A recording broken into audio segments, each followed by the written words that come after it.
Sir నమస్తే sir. ప్రారంభించండి.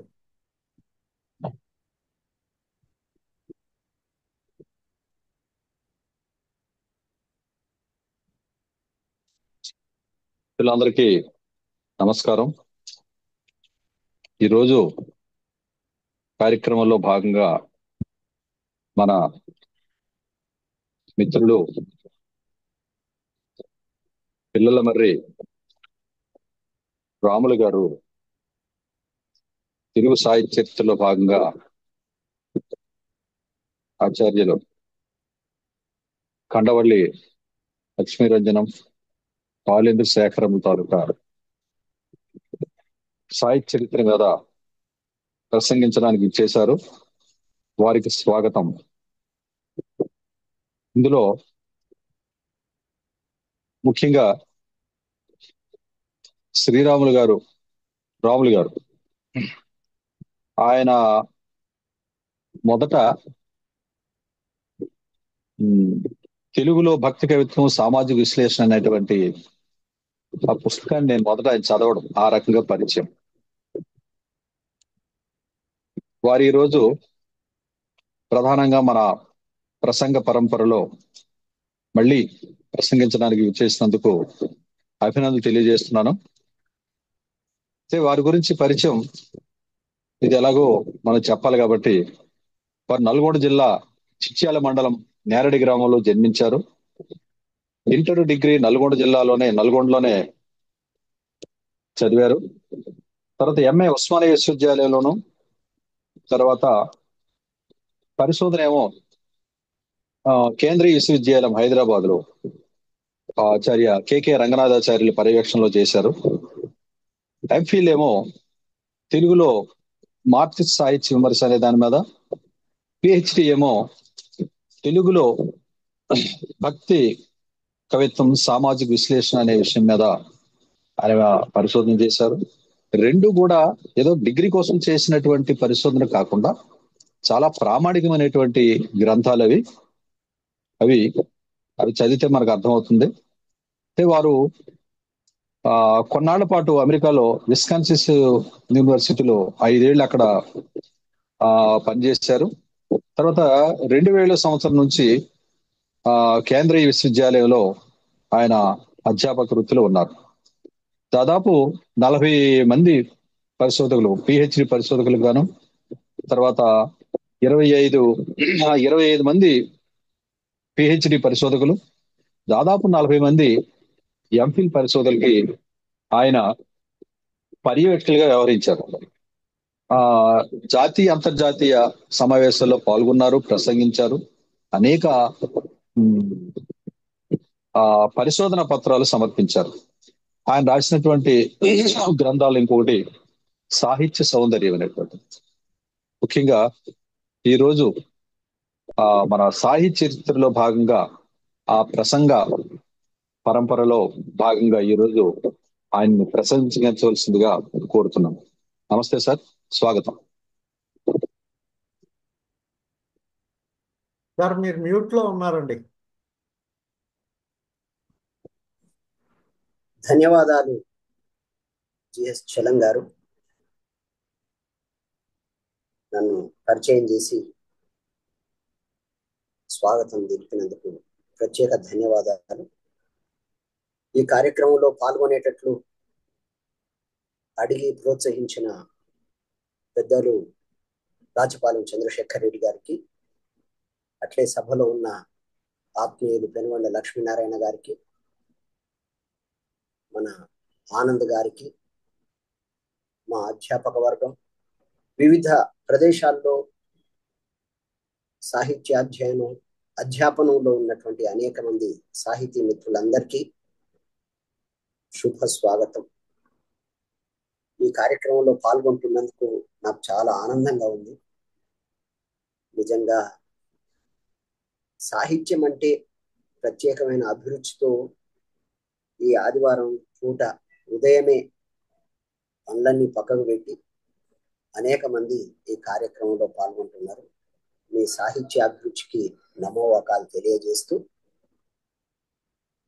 ఈ రోజున మనం కండవల్లి లక్ష్మీరంజనం గారు ఉస్మానియా విశ్వవిద్యాలయం తెలుగు శాఖకు అధ్యక్షులుగా పనిచేసిన ఆచార్య కండవల్లి లక్ష్మీరంజనం గారి ఆంధ్ర సాహిత్య చరిత్ర సంగ్రహం అనే పుస్తకం మీద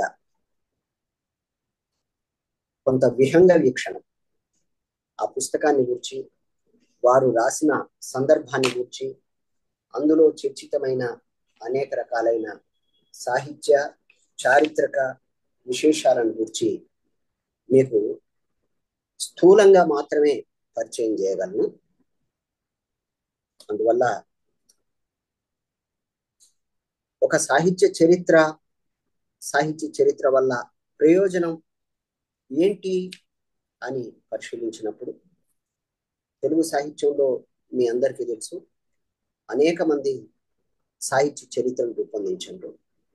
1829లో మొట్టమొదటిసారి Kavali Venkataramaswamy the history of Deccan poets అనే పేరు మీద చాలా విశేషమైన ఒక 1829 నాటికి తెలుగు సాహిత్యాన్ని గురించి ఆంగ్లేయులకు తెలియజేయాలన్నంత గాఢమైన సంకల్పంతో అనేక మంది కవులను, రచయితలను వారందరినీ ఇంగ్లీష్లో పరిచయం చేసి, రామరాజ భూషణ్ లాంటి ఓ ప్రౌఢమైన కవి రచనలను ఇంగ్లీష్లోకి అనువదించి రూపొందించినటువంటి గ్రంథం the history of Deccan poets.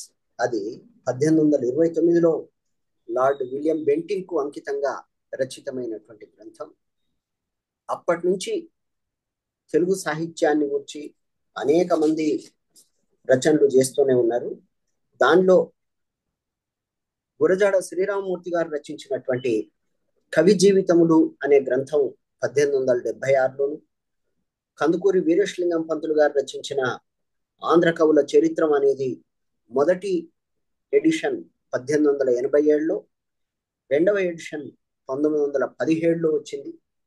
ఆ తర్వాత ఒక విశేషమైన గ్రంథం ఆంధ్ర వాంగ్మయ చరిత్ర సంగ్రహం పేరు మీద a survey of Telugus their history and literature అని కవిత్వవేది కల్లూరి వెంకట నారాయణరావు రచించినటువంటి గ్రంథం. ఆ తర్వాత కురుగంటి సీతారామయ్య గారు కూడా నవ్యాంధ్ర సాహిత్య వీధులు అని ఒక విశేషమైన గ్రంథాన్ని రాసిండ్రు. వీటి తర్వాత వచ్చినటువంటి అదే ఆంధ్ర కవుల చాగంటి శేషయ్య గారి ఆంధ్ర కవితరంగిణి అనే పుస్తకం. వీటి తర్వాత వచ్చినటువంటి గ్రంథం ఆంధ్ర సాహిత్య చరిత్ర సంగ్రహం.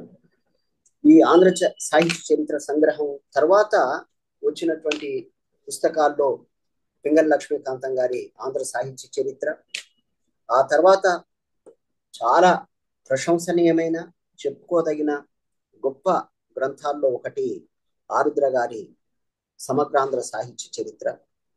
అట్లే మా తెలుగు విద్యార్థులకు అనేక మందికి ఉపకరించే మరో గొప్ప గ్రంథాలు, రెండు గొప్ప గ్రంథాలు రచించిన జి నాగయ్య గారు తెలుగు సాహిత్య సమీక్ష.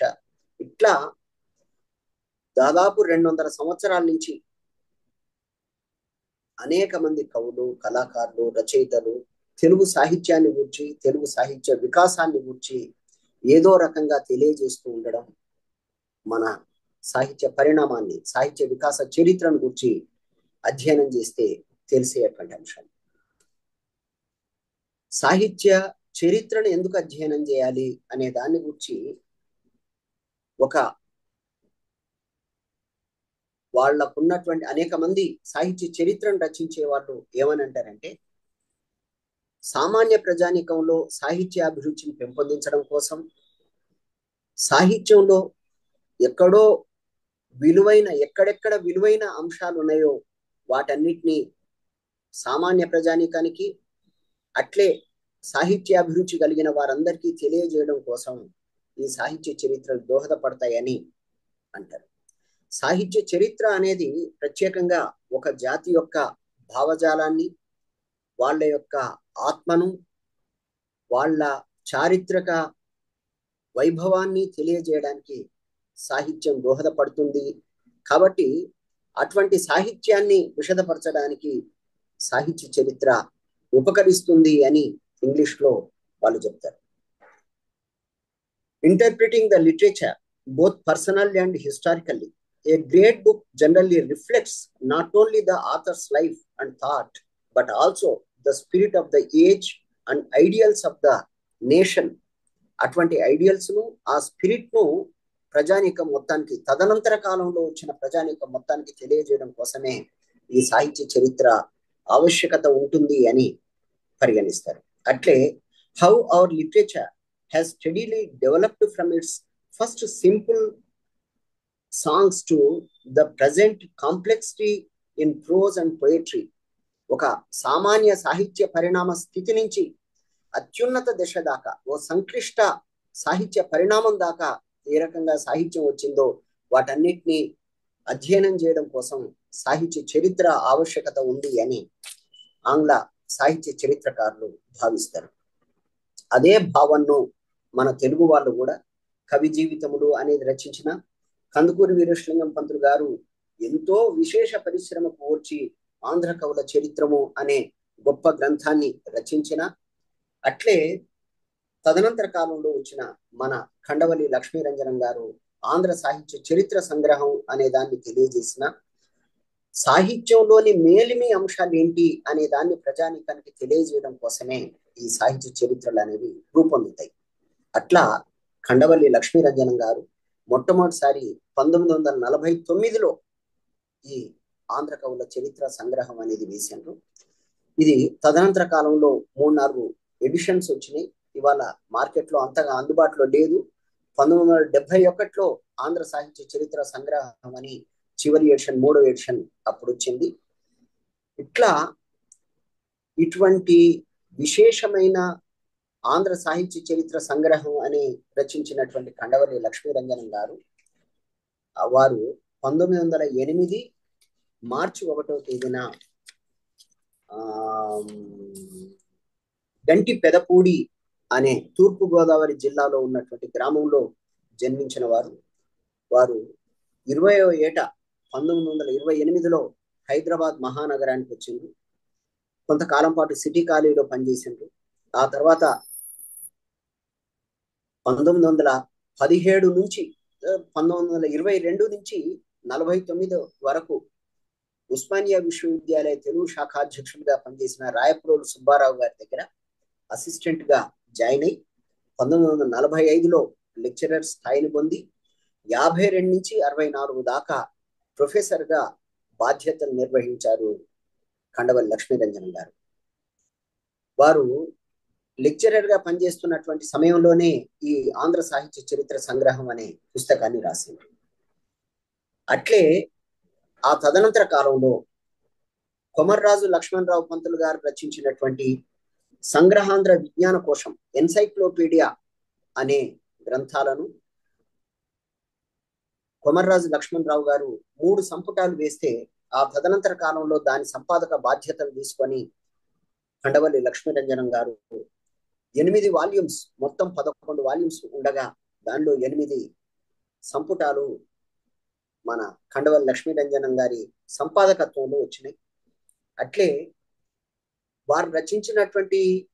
వారు సంపాదకత్వం వహించినటువంటి ఒక విశేషమైన అంశం ఉస్మానియా విశ్వవిద్యాలయం తెలుగు శాఖ తరఫున ఆంధ్ర మహాభారతం సంశోధిత ముద్రణం అని అప్పటికి వాళ్ళ కాలానికి లభించినటువంటి అనేక తాళపత్ర గ్రంథాలను సేకరించి వాటన్నింటి నుంచి ప్రామాణికమైన ఆంధ్ర మహాభారత సంశోధిత ముద్రణం అని సర్వేపల్లి రాధాకృష్ణన్ గారి ప్రోత్సాహంతో ఉస్మానియా తెలుగు శాఖ ప్రచురించింది.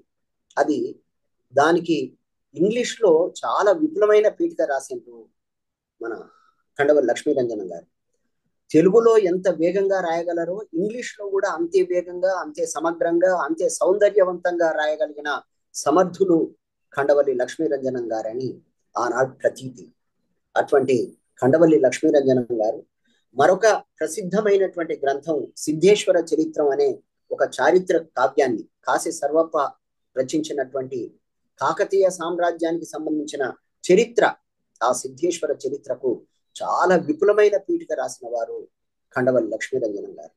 వారు ఏ వ్యాసాన్ని రాసినా, ఏ పుస్తకానికి పీఠిక రాసినా చాలా విపులంగా, చాలా వివరంగా, చాలా ప్రామాణికంగా రచించేటువంటి ఓ గొప్ప చారిత్రక గవేషణ, చారిత్రక అధ్యయనం అట్లే సాహిత్య సౌందర్య దృష్టి ఉన్నటువంటి గొప్ప పరిశోధక అవతంసుడు ఆచార్య ఖండవల్ లక్ష్మీరంజన్ గారు. వారు కేవలం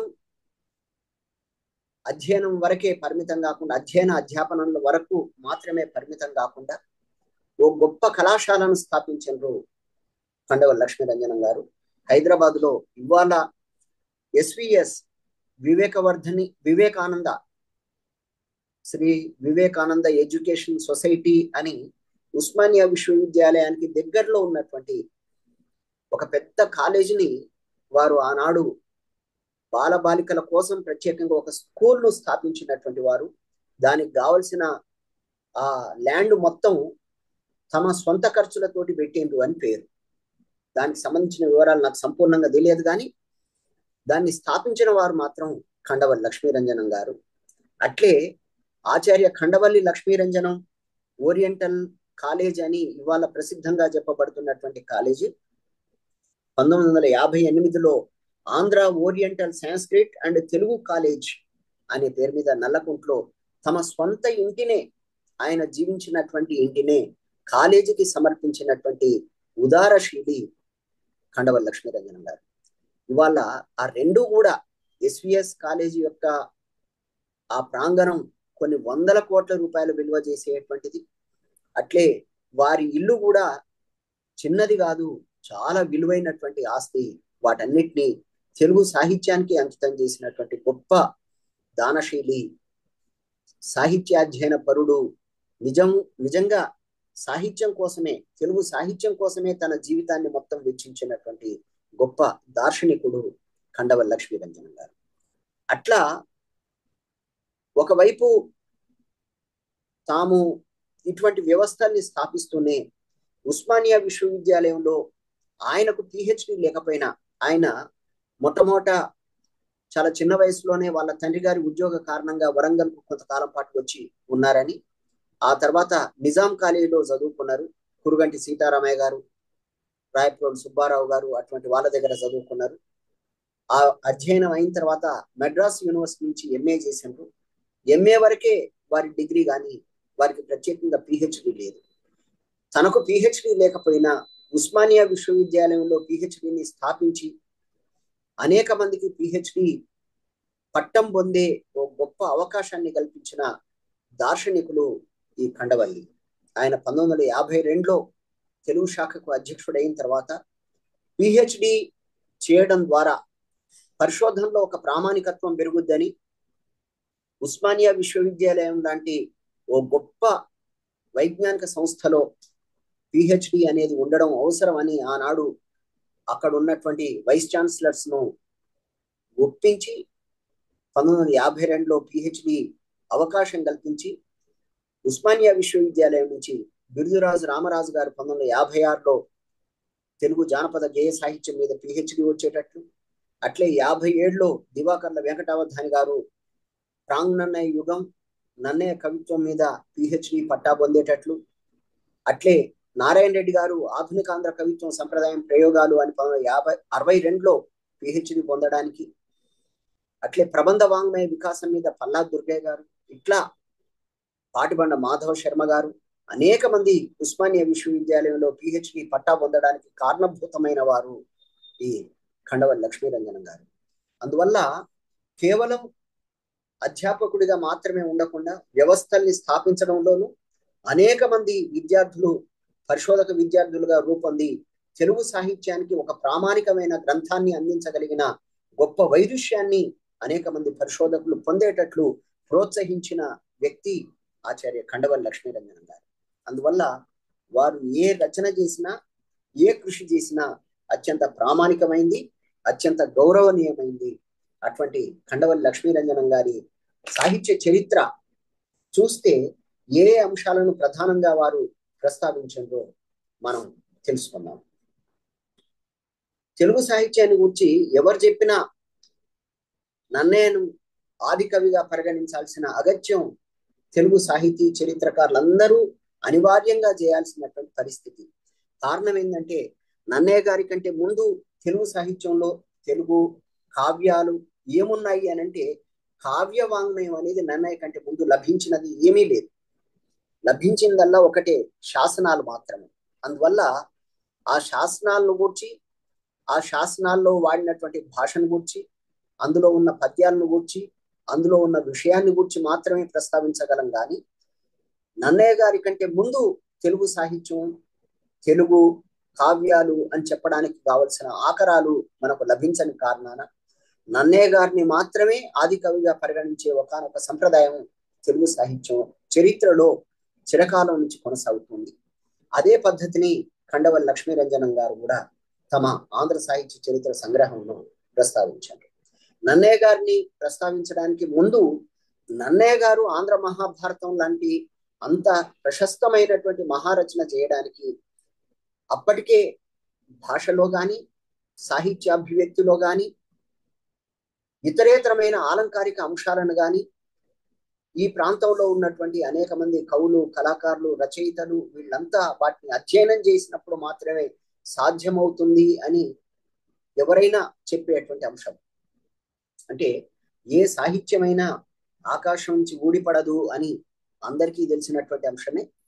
తమ సమకాలిక జీవితం నుంచి, సమకాలంలో ఉన్నటువంటి అనేక రకాలైన సామాజిక, సాంస్కృతిక, రాజకీయ, సాహిత్యపరమైనటువంటి అంశాల నుంచి, ప్రధానంగా మతం కావచ్చు, రాజకీయ అంశాలు కావచ్చు, భాషా విషయకమైన అవసరాలు కావచ్చు, ఇటువంటి కారణాల రీత్యానే ఒక సాహిత్యం ఆవిర్భవిస్తుంది అని ఏ సాహిత్య చరిత్రకారుడైనా చెప్తాడు.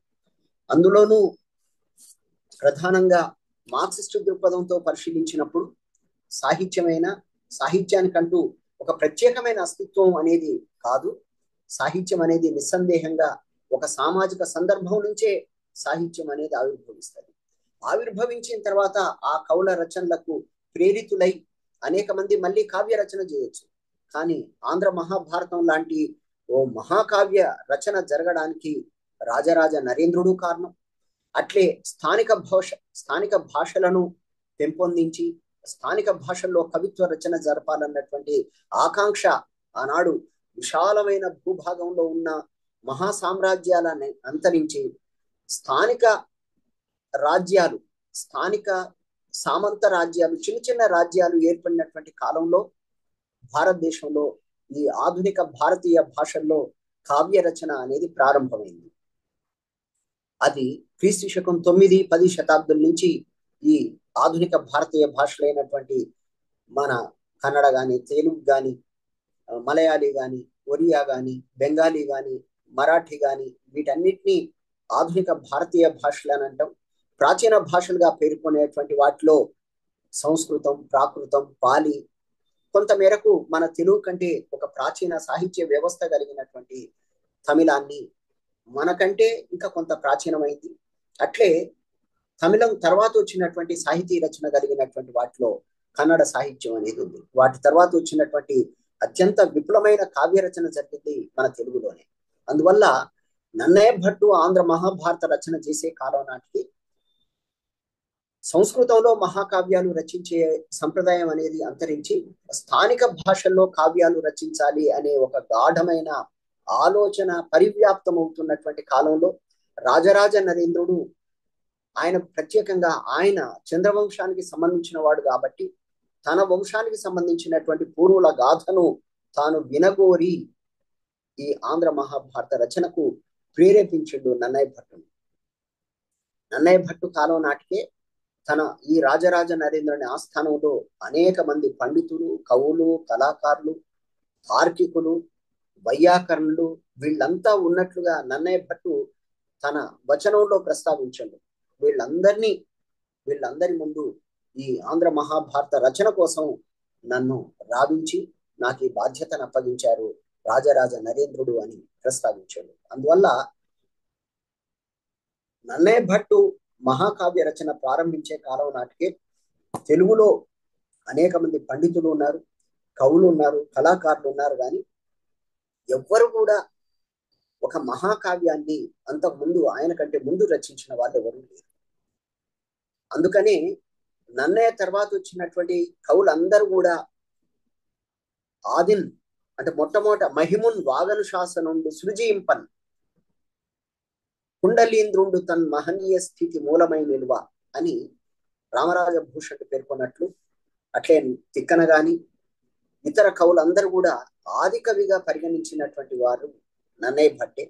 ఆ నన్నయ్య భట్టు ఆంధ్ర మహాభారత రచన ప్రారంభమయ్యే కాలం నాటికే శాసనాల్లో అనేక రచనలు అప్పటికి ఉన్నాయని, యుద్ధమల్లుని బెజవాడ శాసనం గాని ఇతరేతరమైన శాసనాలు ఆనాటికి ఉన్నాయి. వాటన్నిటినీ తరువోజలో, మధ్యాక్కర్లో, అట్లే ద్విపదకు సంబంధించినటువంటి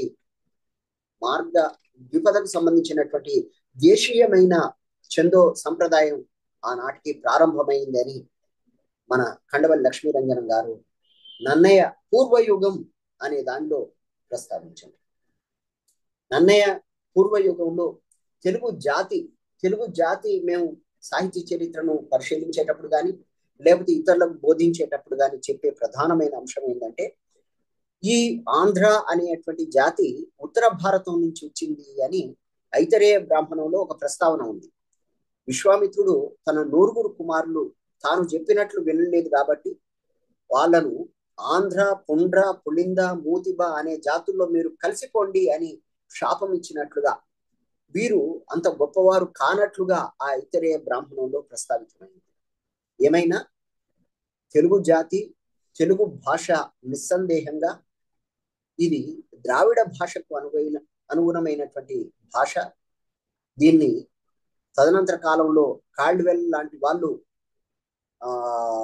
తెలుగు భాషకు సంబంధించినటువంటి అంశాలను ప్రస్తావిస్తూ కంపారిటివ్ ద్రవిడియన్ లాంగ్వేజెస్ అనే దాన్ని రచించినటువంటి సమయంలో తెలుగు భాష ద్రావిడ భాషా కుటుంబానికి సంబంధించింది అని చెప్పడంలో ఎలాంటి విప్రతిపత్తి లేదు. ఇది చాలా కాలం పాటు ఏమనుకున్నారంటే, మొన్నటి దాకా కొంతమంది ఈ మధ్య కాలంలో కూడా ఈ తెలుగు ప్రాకృతం నుంచి వచ్చింది అని, ప్రాకృతం నుంచి రాలేదు, ప్రాకృత పదజాలం తెలుగులో ఉంది, సంస్కృత పదజాలం ఉంది, అంతేగాని ఈ తెలుగు భాష అనేది ప్రాకృతం నుంచి కానీ సంస్కృతం నుంచి ఏమాత్రం రాలేదు, ప్రాకృతం నుంచి అంతకంటే రాలేదు. ఇది ద్రావిడ భాషా కుటుంబ జన్యం. నిస్సందేహంగా దీనికి సంబంధించి గంటిజోగి సోమయాజి గారు కానీ అట్లే భద్రాజు కృష్ణమూర్తి గారు కానీ వీళ్ళిద్దరికంటే ముందే ఒక 100 సంవత్సరాల క్రితం, 150 సంవత్సరాల క్రితమే రాబర్ట్ కాల్డ్వెల్ కంపారిటివ్ ద్రవిడియన్ అనేటువంటి ద్రవిడియన్ లాంగ్వేజెస్ అనే పుస్తకంలో చాలా విపులంగా తెలుగు భాషకు ద్రావిడ భాషలకు ఉన్నటువంటి అవినాభావ సంబంధాన్ని చాలా విపులంగా పేర్కొన్నాడు. అందువల్ల ఎవరు రాసిన తెలుగు భాష అనేది, తెలుగు భాష కంటే ముందే పూర్వకాలం నుంచి ఏ భాషలు ఉన్నాయి, ప్రాకృతం ఉంది, ప్రాకృత గాథా సప్తశతిలో తెలుగు పదాలు అనేక ఉన్నాయని, అట్లే బృహత్కథ గుణాఢ్యుడు రచించినటువంటి బృహత్కథ లభించలేదు కానీ దాని ప్రభావం చేత రచించినటువంటి సోమదేవ సూరి కథా సరిత్సాగరంలో తెలుగు వాళ్ళకు సంబంధించిన అనేక అంశాలు దానిలో ప్రస్తావితమైన కారణాన గుణాఢ్యుడు ఈ ప్రాంతానికి సంబంధించిన వాడని, అట్లే శర్వవర్మ కాతంత్ర వ్యాకరణం ఈ తెలుగు ప్రాంతంలో తెలుగు భాషకు సంబంధించినటువంటి ప్రదేశంలో ఆ కాతంత్ర వ్యాకరణం రచితమైందని, అట్లే గాథా సప్తశతిలో అనేక తెలుగు పదాలు ఉన్న కారణాన గాథా సప్తశతి నిస్సందేహంగా తెలుగు ప్రాంతంలో రచితమైంది అని తిరుమల రామచంద్ర గారు కూడా గాథా సప్తశతిలోని తెలుగు పదాలు అని ప్రత్యేకంగా ఒక గొప్ప గ్రంథాన్ని ఆయన రచించారు. వీటన్నింటికంటే ముందే కండవల్లి లక్ష్మీరంజనం గారు ఆంధ్ర సాహిత్య చరిత్ర సంగ్రహంలో ఈ గాథా సప్తశతిని, కాతంత్ర వ్యాకరణాన్ని, అట్లే బృహత్ కథను, సోమదేవ సూరి కథా సరిత్సాగరాన్ని, ఇటువంటి రచనలన్నింటినీ పరిశీలించి తెలుగు జాతికి, తెలుగు ప్రజానీకానికి వాళ్లకు ఉన్న అవినాభావ సంబంధాన్ని గురించి కండవల్లి లక్ష్మీరంజనం గారు తమ గ్రంథంలో ప్రస్తావించారు. అది నన్నయ్య పూర్వయుగం. దీని మీదనే తదనంతర కాలంలో దివాకర్ల వెంకటావధాని గారి మీద దివాకర్ల వెంకటావధాని గారి చేత ప్రాంగణయ యుగం అని ప్రత్యేకంగా ఒక పిహెచ్డినే చేయించారు. దివాకర్ల వెంకటావధాని గారి పిహెచ్డి సిద్ధాంత గ్రంథం 2 సంపుటాల్లో వచ్చింది. ఒకటి నన్నయ్య కంటే ముందున్నటువంటి సాహిత్యాన్ని గురించి చాలా విపులంగా పూర్వ చాళుక్య యుగం అంతకుముందు ఉన్నటువంటి అనేక శాసనాల్లో తెలుగును ఏ రకంగా ప్రస్తావించారు, గద్య రచన ఏ రకంగా ప్రారంభమైంది, పద్య రచన ఏ రకంగా ఉంది, అట్లే సంస్కృత పదజాలం అనే దాన్ని తెలుగు వాళ్ళు ఎంత అధికంగా ఉపయోగిస్తూ వచ్చారు. నన్నయ్య ఆంధ్ర మహాభారతం రచించే కాలం నాటికే అటువంటి రచనా పద్ధతి తెలుగు శాసన భాషలో పరిచితమై ఉంది అనే విషయాన్ని స్థాపించడానికి దివాకర్ల వెంకటావధాని గారు ప్రాంగ్ నన్నయ్య యుగం అని ఇంకొక సంపుటం నన్నయ్య కవిత్వం అనే పేరు మీద ఆంధ్ర మహాభారతానికి సంబంధించిన అనేక విశేషాలను తెలియజేస్తూ ఆ రెండు సంపుటాలను 1000 పేజీలకు పైగా అందించారు. అందువల్ల కండవల్లి లక్ష్మీనంజనం గారు చేసినటువంటి ఈ సాహిత్య చరిత్రకు సంబంధించి ఆయన తాను చేసినటువంటి అధ్యయనాన్ని తదనంతర కాలంలో తన శిష్యులందరి చేత వారు పిహెచ్డి చేసేటట్లు ప్రోత్సహించారు కండవల్లి లక్ష్మీనంజనం గారు. ఈ నన్నయ్య పూర్వయుగాన్ని చెప్పిన తర్వాత ఆయన ఈ కవులందరినీ గూర్చి చేసినటువంటి అధ్యయనం అంతా నన్నయ్య ఆంధ్రజాతి, నన్నయ్య పూర్వయుగం, ఆదికవి నన్నయ్య, అతని సమకాలికులు, నన్నయ్య తిక్కన నడిమి కాలం, తిక్కన యుగం, ఎర్రన యుగం. మేము సాహిత్య చరిత్రను గురించి చెప్పేటువంటి సమయంలో సాహిత్య చరిత్రను యుగ విభాగాలుగా చేయాలి అని సాహిత్యంలో ఒక ప్రధానమైనటువంటి ఆశయం. సాహిత్యాన్ని అధ్యయనం చేయాలి అని అంటే ఎట్లా అధ్యయనం చేయాలి? నన్నయ్య యుగం, తిక్కన యుగం, పాల్కొంటి సోమనాథ యుగం, అట్లే శ్రీనాథ యుగం, ప్రబంధ యుగం, శ్రీకృష్ణదేవరాయల యుగం, అట్లే నాయకరాజ యుగం, క్షీణ ప్రబంధ యుగం, ఆధునిక యుగం అని ఇట్లా యుగాలుగా విభజించడం ద్వారా ఆయా కాలాల్లో వచ్చినటువంటి రచన వైశిష్ట్యం ఏంది అనేది పరిశీలించడానికి దోహదపడుతుంది అని అనేక మంది సాహిత్య చరిత్రకారుల యొక్క అభిప్రాయం. దీన్ని ఆధారం చేసుకునే మన మొట్టమొదటిసారి చాలా విపులమైనటువంటి రచన చేసిన మన కందుకూరి వీరేశలింగం పంతులు గారు తెలుగు సాహిత్యాన్ని 3 యుగాలుగా విభజించారు. పూర్వకవులు అని. పూర్వకవులు అంటే నన్నయ్య కంటే ముందు సాహిత్యం నుంచి ప్రబంధ సాహిత్యం వరకు పూర్వకవులు అని, ప్రబంధ కవిత్వం నుంచి ప్రారంభించి వాళ్ళందరినీ మధ్య కవులు అని, ప్రబంధానంతరం 17వ శతాబ్దంలో వచ్చిన సాహిత్యం మొత్తాన్ని ఆధునిక కవులు అని 3 యుగాలుగా విభజించారు. పూర్వ కవులు, మధ్యయుగ కవులు, ఆధునిక కవులు అనేది కందుకూరి వీరేశలింగం పంతులు గారి యుగ విభజన. ఆ తర్వాతి కాలంలో వచ్చిన అనేక మంది అనేక రకాలుగా విభజించిన దీన్ని ఆంధ్ర వాంగ్మయ చరిత్ర సంగ్రహం అని కవిత్వ వేది రచించినటువంటి కవిత్వ వేది అయిన కల్లూరి వెంకటనారాయణరావు గారు ప్రక్రియాపరంగా తెలుగు సాహిత్యం పురాణ యుగం అట్లే వీళ్ళు ఒక ప్రత్యేకమైన యుగ విభజన చేసినారు.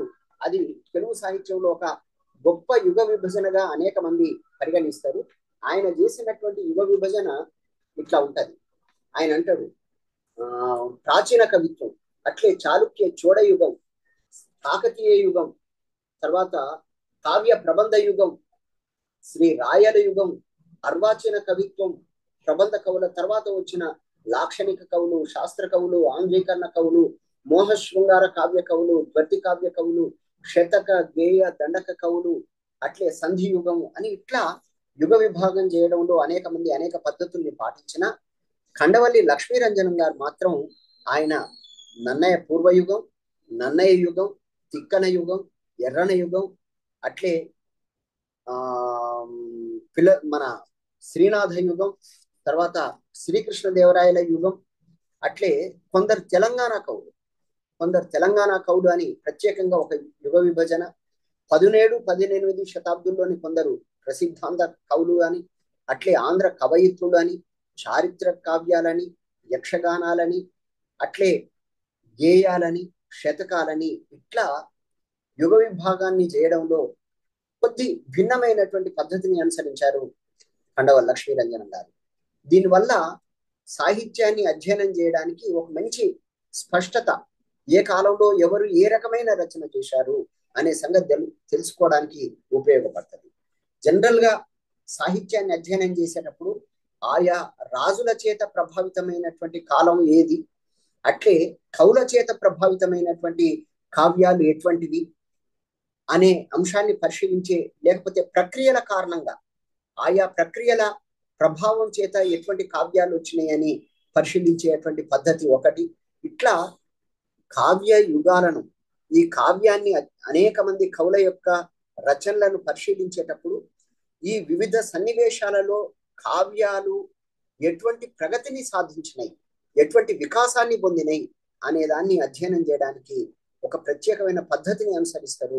అది నన్నయ్య యుగం, తిక్కన యుగం, పాల్కుని సోమనాథ యుగం, శ్రీనాథ యుగం, ప్రబంధ యుగం, ప్రబంధానంతర యుగం అని ఈ రకంగా అధ్యయనం చేయడం వల్ల ఆయా కవులు ఏ అంశాలకు ప్రాతినిధ్యం వహించారో, వాళ్ళు ఇతర రచనలను ఏ రకంగా ప్రభావితం చేసినారు అనేది తెలుసుకోవడానికి మనకు దోహదపడుతుంది. అందువల్ల కండవల్లి లక్ష్మీరంజనం గారు నన్నయ్య పూర్వయుగం అని, అట్లే ఆదికవి నన్నయ్య అతని సమకాలికులని నన్నయ్యను, పావులూరి మల్లన్ను, అట్లే ఇతరులను, తర్వాత నన్నయ్య తిక్కల నడిమి కాలమైనటువంటి మల్లికార్జున పండితారాధ్యుడు, శివలింక మంచన, అట్లే పాల్కుని సోమనాథుడు, యథావాక్కుల అన్నమయ్య, ఇటువంటి వాళ్ళ రచనలు మొత్తం నన్నయ్య తిక్కల నడిమి కాలం అని. తిక్కన యుగంలో తిక్కన, కేతన, మంచన, మారణ ఇటువంటి వాళ్ళంతా తిక్కన యుగం. అట్లే ఎర్రన యుగంలో భాస్కర్ రామాయణ కవులు, ఈ విన్నకోట పెద్దన, వేములవాడ భీమకవి, నాచన సోముడు ఇటువంటి వాళ్ళంతా ఎర్రన యుగంలో వస్తారు. శ్రీనాథుని యుగం ఒక ప్రత్యేకమైన యుగం. అది వినుకొండ వల్లభరాయుడు, బమ్మెర పోతన, జక్కన, అనంతమాచుడు, గౌరన, మడికి సింగన, దగ్గుపల్లి దుగ్గయ్య, కొరవి గోపరాజు, దూబగుంట నారాయణ కవి, పిల్లల మరి పినవీర భద్రుడు ఇటువంటి వాళ్ళంతా శ్రీనాథ యుగంలో వస్తారు. అట్లే నందిమల్లయ్య, ఘంట సింగన, వెన్నెల కంటి సూరణ వీళ్ళందరూ కూడా శ్రీనాథ యుగం. అట్లే కృష్ణదేవరాయల యుగంలో మన అష్టదిగ్గజ కవులందరూ, వాళ్ళతో పాటు కందుకూరు రుద్రయ్య, అట్లే చేమకూర వెంకట కవి, మధుర ప్రాంతంలో వచ్చినటువంటి అనేక మంది కవులు, శేషం వెంకటపతి, సముఖం వెంకట కృష్ణప్ప నాయుడు ఇటువంటి వాళ్ళంతా ఈ దాక్షిణాత్య యుగంలో వచ్చినటువంటి కవులుగా పరిగణిస్తారు. అట్లే తెలంగాణ ప్రాంతం నుంచి వచ్చినటువంటి వాళ్ళలో చెరిగొండ ధర్మన, కొన్నగంటి తెలగన, అద్దంకి గంగాధరుడు, సారంగు తమ్మయ్య, అట్లే మల్లారెడ్డి అని షడ్చక్రవర్తి అనే ఒక విశేషమైన రచనను చేసిన మల్లారెడ్డి గారి రచన, పరశురామ పంతులు లింగమూర్తి, మరింగంటి కవులు వీళ్ళందరినీ, ఈ తెలంగాణ ప్రాంత కవులందరినీ పరిశీలించడం ఈ సాహిత్య చరిత్రలో ఉన్నటువంటి ఒక విలక్షణత. ఇట్లా వీటన్నిటితో పాటు ఆ తదనంతరం వచ్చినటువంటి 17, 18 శతాబ్దుల్లో వచ్చిన అనేక మంది రచయితలు, కూచిమంచి తిమ్మకవి, ఏనుగు లక్ష్మణ కవి, కంకంటి పాపరాజు, అట్లే పింగళి ఎల్లనార్యుడు, రంగాజమ్మ, ముద్దుపలని, తరిగొండ వెంగమాంబ, అనేక చారిత్రక కావ్యాలు, యక్షగానాలు వీటన్నింటినీ ఈ కావ్యంలో పరిశీలించారు, ఈ సాహిత్య చరిత్రలో పరిశీలించారు మన కండవల్లి లక్ష్మీరంజనం గారు. ఏ రచయితను గూర్చి పరిశీలించినా వాళ్ళు ఆయా ప్రత్యేకమైన కాలంలో ఎందుకు ఇటువంటి కావ్య రచన చేశారు అనే చెప్పడం ప్రతి దానిలో కనిపించేటువంటి ఒక విశేషమైన అంశం. మనం ఇంతకుముందు ప్రస్తావించినట్లు నన్నయ్య ఆంధ్ర మహాభారతం రచించడానికి ఓ ప్రత్యేకమైన కారణం ఉంది. రాజరాజ నరేంద్రుడు ఆయన ఈ చంద్రవంశానికి సంబంధించిన వాడు కాబట్టి, రామాయణం అంతా సూర్యవంశానికి సంబంధించింది అయితే ఈ మహాభారతం చంద్రవంశ రాజులకు సంబంధించింది కాబట్టి, మా వంశానికి సంబంధించినటువంటి ఈ మహాకావ్యాన్ని తెనుంగు చేయుము అని ఈ రాజరాజ నరేంద్రుడు అభ్యర్థించడం. అంతేకాదు ధర్మం మాత్రమే నిలుస్తుంది అని చెప్పడానికి విమలాదిత్య తనూజుడైనటువంటి రాజరాజ నరేంద్రుడు తన సోదరుడైనటువంటి విక్రమాదిత్యుడు అనేక సందర్భాల్లో తన్ని ఇబ్బందులకు గురి చేసినప్పుడు తాను మాత్రమే రాజ్యానికి అర్హున్నని, తన సవతి సోదరుడైనటువంటి విక్రమాదిత్యుడు దీనికి అర్హుడు కాదు అనే విషయాన్ని చెప్పడానికి మహాభారతంలో ఏ రకంగా ధర్మరాజు మాత్రమే రాజ్యార్హత పొందాల్సినటువంటి అవసరం ఉందో దాన్ని ప్రస్తావిస్తూ, ధర్మబద్ధమైనటువంటి వాడే రాజ్యాన్ని పరిపాలించాల్సిన ఆవశ్యకత ఉంది అనే దాన్ని తెలియజేయడం కోసమే ఆంధ్ర మహాభారతం రచించాలి అని రాజరాజ నరేంద్రుని సంకల్పంగా అనేక మంది ప్రస్తావిస్తారు. అందువల్లనే తెలుగులో రాజరాజ నరేంద్రుడు రామాయణం కంటే ముందుగా ఈ ఆంధ్ర మహాభారతాన్ని రచించమని కోరిండు. అటువంటి రాజరాజ నరేంద్రుని అభ్యర్థన మేరకు నన్నయ్య భట్టు ఆంధ్ర మహాభారతాన్ని చిత్రించడంలో ఆయన ఎంత విశేష ప్రజ్ఞను ప్రదర్శించిండు అనే విషయాన్ని తెలియజేయడానికి మన ఖండవ లక్ష్మీరంజనం గారు తమ ఈ గ్రంథంలో అనేక విషయాల్ని ప్రస్తావిస్తారు. ఒక కావ్య రచన, మన నన్నయ్య గారి రచన తెలుగు సాహిత్యంలో ఎంత విశేషమైనటువంటి రచన అని చెప్పడానికి ఆయన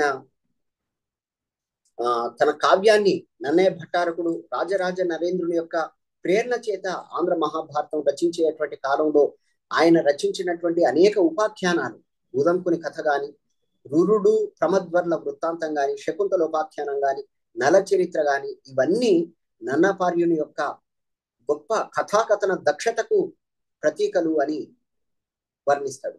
దీర్ఘ వర్ణనలు, అతిశయోక్తులను నన్నయ్య భట్టు గిట్టవని, బాలురను కూడా హర్షించగల మృదు రీతిలో నన్నయ్య భట్టు ప్రసన్న కథాకలితార్థంతో తన రమ్యమైనటువంటి శైలిని కూర్చుకొని అత్యుత్తమంగా కవిత్వాన్ని రచించగలిగిన సామర్థ్యం కలిగిన వాడని, అందుకే నన్నయ్య భట్టుకు వాగనుశాసనుడు అనే బిరుదు ఉన్నదని, ఆయన ఆంధ్ర శబ్ద చింతామణి రచించిండు అని అనేక మంది ప్రస్తావిస్తారు. కానీ ఆంధ్ర శబ్ద చింతామణి నన్నయ్య భట్టు రచించలేదనే విషయాన్ని కందుకూరి వీరేశలింగం పంతులు గారే ప్రస్తావించిన విషయాన్ని గుర్తు చేస్తూ, నన్నయ్య భట్టు ఆంధ్ర శబ్ద చింతామణి రచించలేదు, నన్నయ్య అనే పేరు మీద ఉన్నటువంటి మరొక కవి రచించి ఉండొచ్చు కానీ, మరొక వ్యక్తి రచించి ఉండొచ్చు కానీ, ఆంధ్ర మహాభారత రచయిత అయినటువంటి ఈ నన్నయ్య భట్టారకుడు ఆంధ్ర శబ్ద చింతామణి కర్త కాదు అనే ఒక చారిత్రక విశేషాన్ని తన రచనలో చాలా బలంగా ప్రతిపాదించారు ఖండవ లక్ష్మీరంజనం గారు. అట్లే నన్నయ్య తిక్కన్ల నడిమి కాలంలో మల్లికార్జున పండితారాధ్యుడు ఆయన ప్రత్యేకంగా శివతత్వ సారం అనే కావ్యాన్ని రచిస్తూ, భక్తుడైనటువంటి వాడికి కులం ప్రధానం కాదు, భారతదేశంలో కులం అనేది ఒక ప్రధానమైనటువంటి అంశమైనటువంటి ఈ దేశంలో సాహిత్యంలో మొట్టమొదటిసారి కుల ప్రస్తావన చేసినటువంటి సాహితీవేత్త తెలుగు సాహిత్యంలో మల్లికార్జున పండితారాధ్యుడు. ఆయన తన శివతత్వ సారంలో అంటాడు, ఈ కులం ఆ కులమనక నిరాకులమతి వారి కొరత లరయక భక్తానీకము శివుడని గొల్చిన చేకొనడే వాంఛితార్థ సిద్ధి మహాత్మా అని తన శివతత్వ సారంలో పేర్కొంటాడు. అటువంటి శివతత్వ సారానికి సంబంధించినటువంటి అంశాలను మల్లికార్జున పండితారాధ్యుని యొక్క కవితా ప్రతిభను ఈ ఆంధ్ర సాహిత్య చరిత్ర సంగ్రహంలో ప్రస్తావించాడు. అట్లే గోన బుద్ధారెడ్డి రంగనాథ రామాయణం, గోన బుద్ధారెడ్డి రచించినటువంటి రంగనాథ రామాయణంలో అది సాహిత్యంలో అనేక వాద వివాదాలకు దారితీసింది. రంగనాథుడు అనే వ్యక్తే ఈ రామాయణం రచించిండు అని అనేక మంది అంటారు. కానీ దానిలో గోన బుద్ధారెడ్డి రచించినటువంటి రచనలోనే విస్పష్టంగా ప్రకటించిండు, మా తండ్రి గోన బుద్ధ భూపతి రావించి నన్ను ఈ కావ్యమును రచింపుమని ఆజ్ఞాపించినట్లుగా దాని పీఠికలోనే చాలా స్పష్టమైన వివరణ ఉంది. కాబట్టి రంగనాథుడు ఎవరో మనకు తెలియదు, కానీ దీన్ని రచించింది గోన బుద్ధ భూపతి, తన తండ్రి విఠలనాథుడు. ఆ విఠలనాథుని యొక్క ప్రేరణ చేత రచించినట్లుగా పేర్కొంటాడు. ఆయన కుమారులు ఆ తర్వాత కాలంలో కాచ విఠలరాజు అనే అతను, ఇతర కుమారుడు మిగతా కొంత భాగాన్ని ఉత్తర రామాయణాన్ని వాళ్ళు రచించారు. అందువల్ల రంగనాథుడను బ్రాహ్మణ కవియే ఇతర ద్విపద రామాయణం ఏమైనా రచించిండేమో కానీ రంగనాథ రామాయణాన్ని రచించింది మాత్రం ఈ గోన బుద్ధ భూపతి అనే విషయాన్ని చాలా స్పష్టంగా తన సాహిత్య చరిత్రలో ప్రస్తావించాడు. అట్లే తిక్కన తెలుగు సాహిత్యంలో మిగతా వాళ్ళందరికంటే చాలా గొప్ప కవిగా 15 సంపుటాల్ని రచించినటువంటి 15 పర్వాలను సంపూర్ణంగా దాదాపు 15,000 పద్యాలు రచించినటువంటి మహాకవిగా తిక్కన్ను మనం పేర్కొంటాం. అటువంటి తిక్కనామాత్యుని కవిత్వం అత్యంత విశిష్టమైనటువంటిది. దానిలో రసభరితంగా కావ్య కళా శోభతోటి తిక్కనామాత్యుడు ఏ రకంగా రచించిండో ఈ పద్యం ఈయన తన రచనలో చెప్తాడు. ఆయన అంటాడు, నన్నయ వచన శైలియు పద్య శైలియు రెండును సమప్రధానములై మృదువుగా ఉండును. తిక్కన సోమయాజికి పద్యం మీదను అందులో చిన్న పద్యములైన కందములు ఆట వెలగులు తేట గీతల మీదను అభిమానం మెండు. ఆంధ్రీకరణం నందు ఇతడు నన్నే వల్లే స్వతంత్రతను బూనాడు. భారతమును సంస్కృతములో ఉన్నది ఉన్నట్లుగా యథామూలముగా తెలుగు కవులు అనువదింపలేదు. రసవంతములని తోచిన కథాభాగములను వీరు పెంచి వ్రాసిరి. తిక్కన విరాట పర్వం దీనికి ఉదాహరణం. నీరసములని తోచిన భాగములను సంక్షిప్తములు చేసిరి. ఇట్లా తిక్కన ఆంధ్ర మహాభారతాన్ని తీర్చిదిద్దడంలో ఆయన ప్రదర్శించినటువంటి వైదుష్యం ఎంత విశేషమైంది. ఆయన యవ్వాని వాకిట ఇభమద పంకంబు రాజభూషణ రజో రాజి నడకు యవ్వాని చారిత్రమెల్ల లోకములకు ఒజయై వినయంబు నొరపు గరపు. అటువంటి విశిష్టమైనటువంటి రచనలను తిక్కనామాత్యుడు ఏ రకంగా రచించండు అనే దాన్ని చాలా తిక్కనామాత్యం రచనలోని కళా సౌభాగ్యము దాన్ని ఎంత గొప్పగా ఆవిష్కరించిందో మన ఖండవల్ లక్ష్మీరంజనం గారు ప్రస్తావిస్తారు. అట్లే తిక్కన శిష్యుడైనటువంటి కేతన, ఆయన సమకాలీకుడైనటువంటి అధర్వణాచార్యుడు, ఇతర రచయితలు ఏ రకమైన రచన చేసిండ్రు అనే దాన్ని ఈ ప్రకరణంలో ప్రస్తావించాము తిక్కన యుగంలో. అట్లే ఎర్రన యుగంలో భాస్కర్ రామాయణం, ఎర్రనామాత్యుడు, వీళ్ళంతా అట్లే నాచన సోముడు, వీళ్ళందరూ ఎటువంటి రచనలు చేసిండ్రు, ఆయా రచనల్లో ఉన్నటువంటి వైశిష్ట్యం ఏంది అనే దాన్ని పేర్కొంటాడు. అట్లే శ్రీనాథుని యుగం దగ్గరకు వచ్చేసరికల్లా తెలుగు సాహిత్యంలో మిగతా వాళ్ళందరికంటే అధికమైన రచన చేసిన వాడు, గొప్ప ప్రౌఢమైనటువంటి కవిత్వాన్ని రచించిన వాడు, అనేక దేశాలను సంచరించిన వాడు, అనేక మంది రాజులను అనేక మంది కవులను దర్శించినటువంటి వాడు, సామాజిక జీవితాన్ని తన చాటువుల్లో ఆవిష్కరించినటువంటి వాడు, చివరి కాలంలో జీవిత చరమ సంధ్యలో అనేక కష్టాల్ని అనుభవించినటువంటి వాడు శ్రీనాథుడు. అటువంటి శ్రీనాథుడు తన కవులను గూర్చి, తన పోషకులను గూర్చి రచించినటువంటిది కానీ, అట్లే తన కావ్యంలో ఎటువంటి వైదుష్యం ఏ రకంగా ఉంటుంది అనే విషయాన్ని తెలియజేయడంలో కానీ, అనేక మంది కవులను ఆయన కలిసినటువంటి తీరులు కానీ, ప్రత్యేకంగా ఆయా ప్రాంతాలను దర్శించినప్పుడు ఆయన పొందినటువంటి అనుభూతిని కానీ ఇంత గొప్పగా తెలియజేస్తూ ఇట్లా అంటాడు. భీమఖండం శ్రీనాథుడు రచించినటువంటి భీమేశ్వర పురాణం దాక్షారామ భీమేశ్వర్ని కీర్తిస్తూ రచించినటువంటి కావ్యం అది. అటువంటి భీమఖండం దాక్షారామ భీమేశ్వర దేవుని లీలలను వర్ణించు మహాకావ్యం. కవిత్వం మిక్కిలి ప్రౌఢం, రసవంతము. గోదావరి తీరమును శ్రీనాథుడు చక్కగా వర్ణించినాడు. బెండపూడి అన్నయ్య మంత్రి ద్వారా శ్రీనాథునకు వీరభద్రారెడ్డి పరిచయం లభించను. కాశీఖండము అను మహాప్రబంధంను రాసి శ్రీనాథుడు వీరభద్రారెడ్డికి అంకితమనర్చను. కాశీక్షేత్ర మాహాత్మ్యం, ఇతర పుణ్యకథలను ఈ కావ్యంలో వర్ణించాడు. పుణ్య ప్రబంధములందు కూడా శ్రీనాథునకు శృంగార వర్ణనములు ప్రీతిదాయకములు. భీమఖండ కాశీఖండములలో శ్రీనాథుని కవిత్వం మహోన్నత స్థితికి వచ్చింది అని ఇట్లా శ్రీనాథునికి సంబంధించినటువంటి అంశాలను తాను చాలా విశేషంగా చెప్తాడు. ఆయనకు ఖండవల్ లక్ష్మీరంజనం గారికి బమ్మెర పోతన అన్న చాలా గౌరవం. బమ్మెర పోతన తన కవిత్వాన్ని రచించేటువంటి సమయంలో ఒక చేత కలము ఇంకో చేత హలము పట్టినటువంటి వాడు పోతన. తెలుగు సాహిత్యంలో ఎవ్వరు కూడా రాజులను, కవులందరూ, సుప్రసిద్ధమైన కవులందరూ కూడా రాజులను ఆశ్రయించినటువంటి వాళ్ళే. ఒక పాల్కుడి సోమనాథుడు, ఒక పోతన, ఒక రామదాసు, ఇటువంటి వాళ్ళు మాత్రమే రాజులను ఆశ్రయించలేదు. కానీ ఒక నన్నయ్య గాని, తిక్కన గాని, శ్రీనాథుడు గాని, పినవీరభద్రుడు గాని, పెద్దనాది కవులు, వీళ్ళందరూ కూడా రాజులను ఆశ్రయించినటువంటి వాళ్ళే. స్వతంత్రమైన వ్యక్తిత్వంతో తమ శ్రామిక జీవనాన్ని కొనసాగిస్తూ మహోన్నతమైన రచన చేసిన పోతను గూర్చి ఆయన ఈ రకంగా అంటాడు. పోతనామాత్యుడు వ్యవసాయ వృత్తి చే జీవించి ఉండేను. రాజులను ఆశ్రయించుటయు, వారికి గ్రంథములు కృతి ఇచ్చి ధనార్జనము చేసి భోగ భాగ్యములను అనుభవించుటయు పోతనకు గిట్టకుండేను. ఈ గుణములలో శ్రీనాథునకును పోతనకును ఎంతయో భేదము గలదు.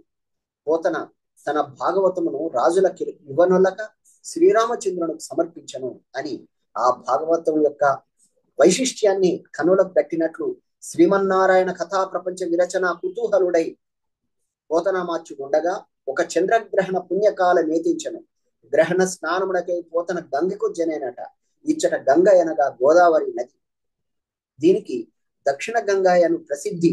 ఆంధ్ర మహాభారతం నందు కూడా గోదావరిని ఒక ప్రత్యేకమైన దక్షిణ గంగగా నన్నయమాచ్యుడు ప్రస్తావిస్తాడు. గోదావరిలో స్నానమాడి అచ్చటి ఇసుక తిన్నెల మీద పోతనామాచ్యుడు మహేశ్వర ధ్యాన నిష్ఠాగరిష్ఠుడై ఉండు సమయమున శ్రీరామచంద్రుడు అతని ముందు తోచినట్లయ్యాను. అట్లు సన్నిధి చేసిన రామభద్రుడు భాగవతమును తన పేర ఆంధ్రీకరింపుమనియు దాని వలన సంసార బంధ విమోచనము కలుగుననియు మహాకవికి ఆనతిచ్చను. ఈ పోతనామాచ్యుని కవిత్వంలో ఉన్న ఒక ప్రధానమైనటువంటి లక్షణం భక్తి సంపద, రెండవది వేదాంతం, మూడవది రసనిర్భరమైన కవిత్వం. ఈ మూడింటి యందు పోతనామాచ్యుడు సాటి లేని మేధావి అని కండవల్లి లక్ష్మీరంజనం గారు ఆవిష్కరించారు. అట్లా పోతనామాచ్యుని యొక్క వైశిష్ట్యం తెలుగు సాహిత్యంలో ఎంతది, అనేక మంది కవులను కళాకారులను ప్రభావితం చేసిన మహారచన పోతనామాచ్యుని. అది కేవలం పోతనామాచ్యుని కవిత్వం ఒకటే కాకుండా పోతనామాచ్యుని జీవితం కూడా అనేక మంది కవులను, ప్రధానంగా తెలంగాణ ప్రాంత కవులందరూ కూడా, అటు రామదాసు గాని తదనంతర కాలంలో వచ్చిన అనేక మంది కవులు కళాకారులు రాజులను తూలనాడి రాజులతో ఘర్షించి కవిత్వం వెలువరించడంలో అనేక మందికి పోతనామాచ్యుడు ఆదర్శప్రాయుడయ్యిండు అనే విషయాన్ని కండవల్లి లక్ష్మీరంజనం గారు తమ సాహిత్య చరిత్రలో ప్రస్తావిస్తారు. అట్లే ఉత్తమమైనటువంటి కవిత్వం ఎక్కడున్నా వాటిని వెంటనే గ్రహించేటువంటి గ్రహణ శక్తి కండవల్లి లక్ష్మీరంజనం గారికి ఉంది. అనంతామాచ్యుని భోజరాజీయంలో ఉత్తమమైన కవితా ఖండికలు కొన్నింటిని ప్రస్తావిస్తూ ఆయన అంటాడు, చులుకన జలరుహతంతువు చులుకన జలరుహతంతువు చులుకన తృణకనము దూది చులుకన సుమ్మి ఇలా నెగయు ధూళి చులుకన చులుకన మరి తల్లి లేని సుతుడు కుమారా.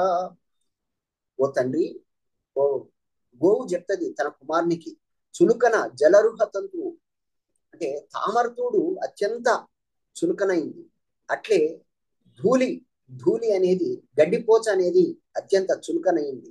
అట్లే ఈ ఇహలోకంలో ఇటు అటు సంచరించేటువంటి ధూళి కూడా అత్యంత చులుకనైంది.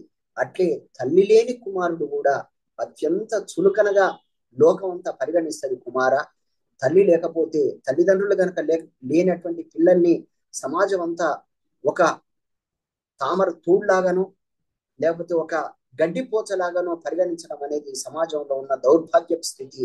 అందుకే తల్లిదండ్రులను కాపాడుకోవాల్సిన బాధ్యత పిల్లలది అని భోజరాజీయంలో అనంతామాచ్యుడు ప్రస్తావించినటువంటి అంశాన్ని కండవల్లి లక్ష్మీరంజనం గారు తన చరిత్రలో ప్రస్తావిస్తారు. అట్లే మడికి సింగనామాచ్యుడు రచించినటువంటి మడికి సింగన సకల నీతి సమ్మతం అనే ఓ గొప్ప గ్రంథాన్ని సంకలనం చేశాడు. అట్లే కొరవి గోపరాజు సింహాసన ద్వాత్రింశిక, దూబగుంట నారాయణ కవి యొక్క పంచతంత్రం, వీటన్నిటినీ ప్రత్యేకంగా ప్రస్తావిస్తాడు. అట్లే పిల్లల మరి పినవీరభద్రుడు ఆయన రచించినటువంటి రచనలోని వైదుష్యం, పినవీరభద్రుని రచనలో రెండు ప్రధానమైనటువంటి రచనలు శృంగార శాకుంతలం, అట్లే జైమిని భారతం. శృంగార శాకుంతలం కంటే జైమిని భారతం ప్రౌఢమైన రచన అని, అందులో ఉన్నటువంటి కథలు జైమిని భారతం ద్వారా పినవీరభద్రుడు ఎంత గొప్పగా ఆవిష్కరించండు, ఎంత గొప్పగా మిగతా కవులందరినీ ప్రభావితం చేసే రీతిలో ఆయన రచించండు అనే దాన్ని దీనిలో వివరించాడు. అట్లే ప్రబోధ చంద్రోదయం అనే ఇంకొక రచన నందిమల్లయ్య ఘంటసింగన వాళ్ళు రచించినటువంటి వరాహ పురాణం, శ్రీకృష్ణదేవరాయల తండ్రి అయినటువంటి తులువ నరసనాయకునికి అంకితంగా రచితమైనటువంటి రచన ఆ వరాహ పురాణం. అట్లే ప్రబోధ చంద్రోదయం అనే ఒక ఆంతరిక భావన కలిగినటువంటి ఒక ఎలిగారికల్ పోయట్రీ రచించినటువంటి ప్రబోధ చంద్రోదయ రచన. అట్లే ఇతర రచనలన్నింటినీ ప్రస్తావిస్తాడు. వీటన్నింటినీ ప్రస్తావిస్తూ ఒక్కొక్క అంశానికి, ఒక్కొక్క అధ్యాయం చివర ఈ సింహావలోకనం అంటే మొత్తం వాటన్నిటినీ సమ్మరీగా వాటిలో ఉన్నటువంటి తాను ఒక్కొక్క అధ్యాయంలో చెప్పినటువంటి అంశాన్ని ఆ ప్రతి అధ్యాయం చివర ఆ సింహావలోకనంలో ఇవ్వడం మన కండవల్లి లక్ష్మీరంజనం గారి పరిశోధన దృక్పథానికి సంకేతం. అట్లే శ్రీకృష్ణదేవరాయల యుగాన్ని గురించి ప్రస్తావిస్తాడు. తెలుగు సాహిత్యంలో శ్రీకృష్ణదేవరాయలంతా ప్రౌఢమైనటువంటి కవి తెలుగు సాహిత్యంలో మరొకరు లేరు. ఆయన రచించినటువంటి అనేక పద్యాలు అత్యంత ప్రౌఢమైనటువంటి పద్యాలు. ఆయన శ్రీకృష్ణదేవరాయలు ఎంత ప్రౌఢమైనటువంటి కవిత్వం రచించడంతో పాటు ఆలంకారికంగా ఉత్ప్రేక్షల్ని అధికంగా వాడడంలో ఆయన ప్రదర్శించినటువంటి నైపుణ్యం మిగతా కవులందరూ ఎవరూ అందుకోలేనంతటి స్థాయిలో ఉంది అన్న విషయాన్ని దీనిలో ప్రస్తావించాం. అట్లే శ్రీకృష్ణదేవరాయలకు ఒక సామాజిక అవగాహన కూడా, మాలదాసరి కథ అనే దాన్ని ఎందుకు ఇచ్చిండు, కేవలం ఊరికే ఆయన రాయలేదు.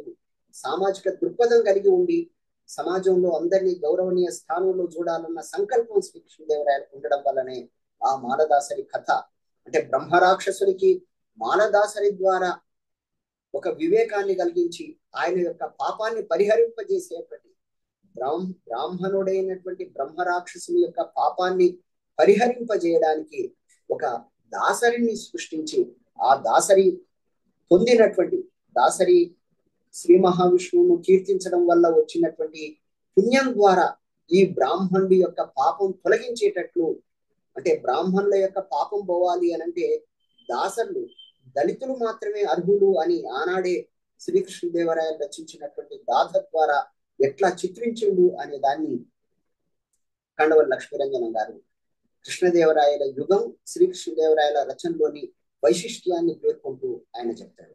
అట్లే శ్రీకృష్ణదేవరాయల శైలి అత్యంత ప్రౌఢమైనటువంటి శైలి. ఆ నిష్ఠానిధి గేహసీమ నడురే యాలించిన నృయునెత్తేన్ నాగేంద్ర శయాను పుణ్యకథలు ద్రావిడ ప్రబంధానుసంధాన ధ్వానము నాస్తి శాఖ భౌత నాస్త్యుష్ణత నాస్త్యపూపో నాస్త్యోదన సౌష్ఠవంచ కృపయా భోక్తవ్యమన్ మాటలు అని ఎంతో ప్రౌఢమైనటువంటి కవిత్వాన్ని రచించడంతో పాటు అత్యంత మనోహరమైన కవిత్వాన్ని రచించినటువంటి వాడు శ్రీకృష్ణదేవరాయలు. అంటే ప్రౌఢత అట్లే ఒక మాధుర్యం, ఈ రెండు సమన్వయం కావడం మామూలు అంశం కాదు. అత్యంత ప్రతిభాశాలి కాబట్టి శ్రీకృష్ణదేవరాయలు ఆ రకంగా తన కవిత్వంలో ఆవిష్కరించగలిగిండు అని కండవల్లి లక్ష్మీరంజనం గారి భావన.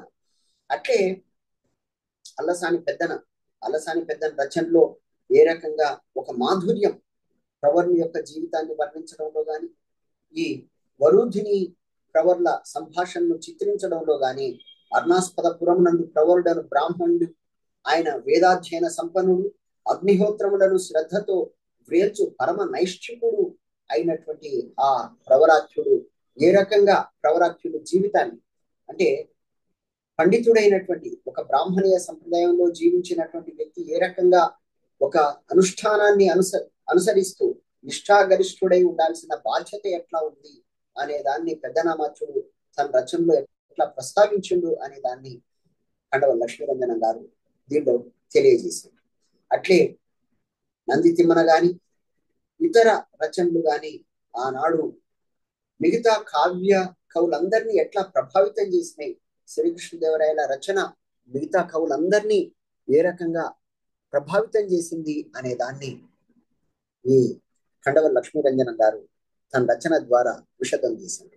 అట్లే ఇతరేతరమైన కవులు చేమకూర వెంకట కవి గాని, అట్లే ధూర్జటి గాని, అయ్యలరాజు రామభద్రుడు గాని, పింగళ సువర్ణాది కవులు గాని, రామరాజ భూషణుడు, వీళ్ళందరూ కూడా తెలుగు సాహిత్యాన్ని సుసంపన్నం చేయడంలో, ఆయా కవులకు ఉన్నటువంటి కవితా ప్రతిభ ఎటువంటిది అనే దాన్ని ఆవిష్కరించడంలో కండవల్లి లక్ష్మీరంజనం గారు ప్రతి కవికి సంబంధించినటువంటి అంశాన్ని సూక్ష్మంగా అయినా వారి యొక్క ప్రధానమైనటువంటి ఆశయాన్ని చాలా సమర్థవంతంగా తెలియజేశారు. అట్లే దీనిలో ఇంకొక ప్రత్యేకమైన అంశం ఏంటంటే, కొందరు తెలంగాణ కవులు అని తెలుగు సాహిత్యంలో ఎవరు కూడా అంతకంటే ముందు కండవల్లి లక్ష్మీరంజనం గారి కంటే ముందు ఎవ్వరు కూడా తెలంగాణ కవులు అని ప్రస్తావించినటువంటి వాళ్ళు లేరు. నిజానికి తెలంగాణ ప్రాంతంలో వచ్చినటువంటి గొప్ప రచయితల్లో పాల్కురి సోమనాథుడు అగ్రేసరుడు, పాల్కురి సోమనాథుడి తర్వాత పోతనామాచ్యుడు, ఆ తర్వాత కాలంలో అనేక మంది రచనలు చేశారు. అట్లా ఈ తెలంగాణ ప్రాంతంలో వాళ్ళను ప్రత్యేకంగా కాదు కానీ 16-17 శతాబ్దంలో వచ్చినటువంటి చెరిగొండ ధర్మన, పొన్నగంటి తెలగన, అట్లే అద్దంకి గంగాధరుడు, సారంగు తమ్మయ్య, వీళ్ళందరితో పాటు మల్లారెడ్డి, ఆయన కామినేని మల్లారెడ్డి అని నిజామాబాద్ బోధన్ రాజు ఆయన రచించినటువంటి షడ్చక్రవర్తి చరిత్ర చాలా ప్రౌఢమైనటువంటి ప్రబంధం. అది అత్యంత వర్ణనాత్మకంగా ప్రౌఢంగా రచించినటువంటి వర్ధి కావ్యం. అటువంటి మల్లారెడ్డి రచనలు అట్లే ఈ సురభి మాధవరాయలు జటప్రోలు సంస్థానానికి సంబంధించినటువంటి కవి, ఆ కవి యొక్క రచనలు, వాట్లతో పాటు పరశురామ పంతుల లింగమూర్తి ఆయన 19వ శతాబ్దంలో సీతారామాంజనేయ సంవాదం అనే ఒక అద్భుతమైన కావ్యాన్ని వరంగల్లు ప్రాంతం నుంచి ఏ రకంగా రచించిండు అనే దాన్ని ప్రస్తావిస్తాడు. అట్లే మరింగంటి కవులు, మరింగంటి ఆసూరి కవులు అని, మరింగంటి ఆసూరి అని, మరింగంటి కవులు తెలంగాణ ప్రాంతంలో గొప్పనైన వైదుష్యం కలిగిన వైష్ణవ కవులు.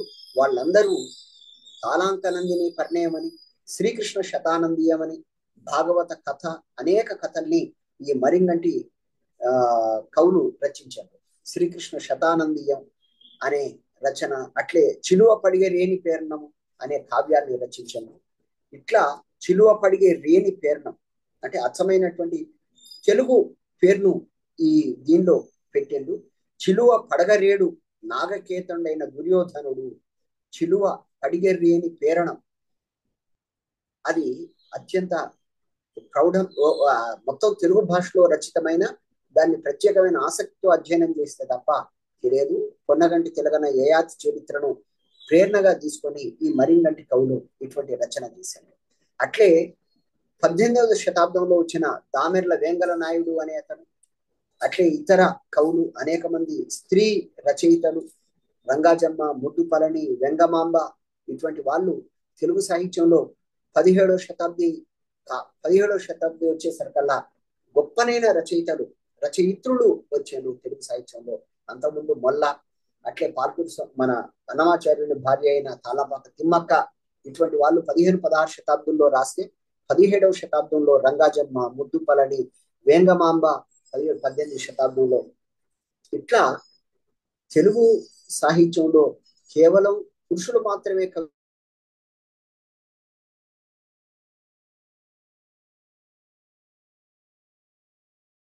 రచనాత్మకమైనటువంటి రచన చేసినటువంటి వాళ్ళు తెలుగు సాహిత్యంలో స్త్రీ మూర్తులు ఉన్నారని ప్రస్తావిస్తాడు. అట్లే చారిత్రక కావ్యాలు,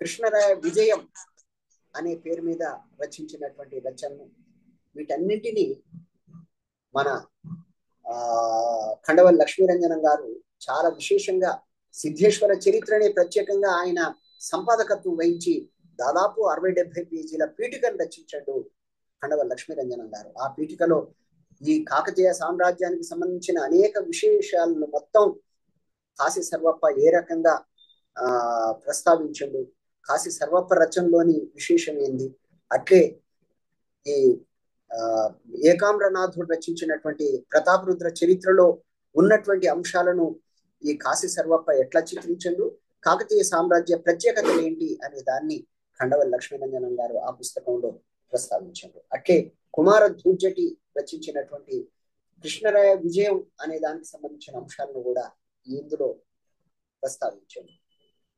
వీటన్నింటితో పాటు యక్షగానాలు, తెలుగు సాహిత్యంలో యక్షగానాలు అనేది ఒక ప్రత్యేకమైన ప్రక్రియ. ప్రధానంగా మధుర, తంజావూరు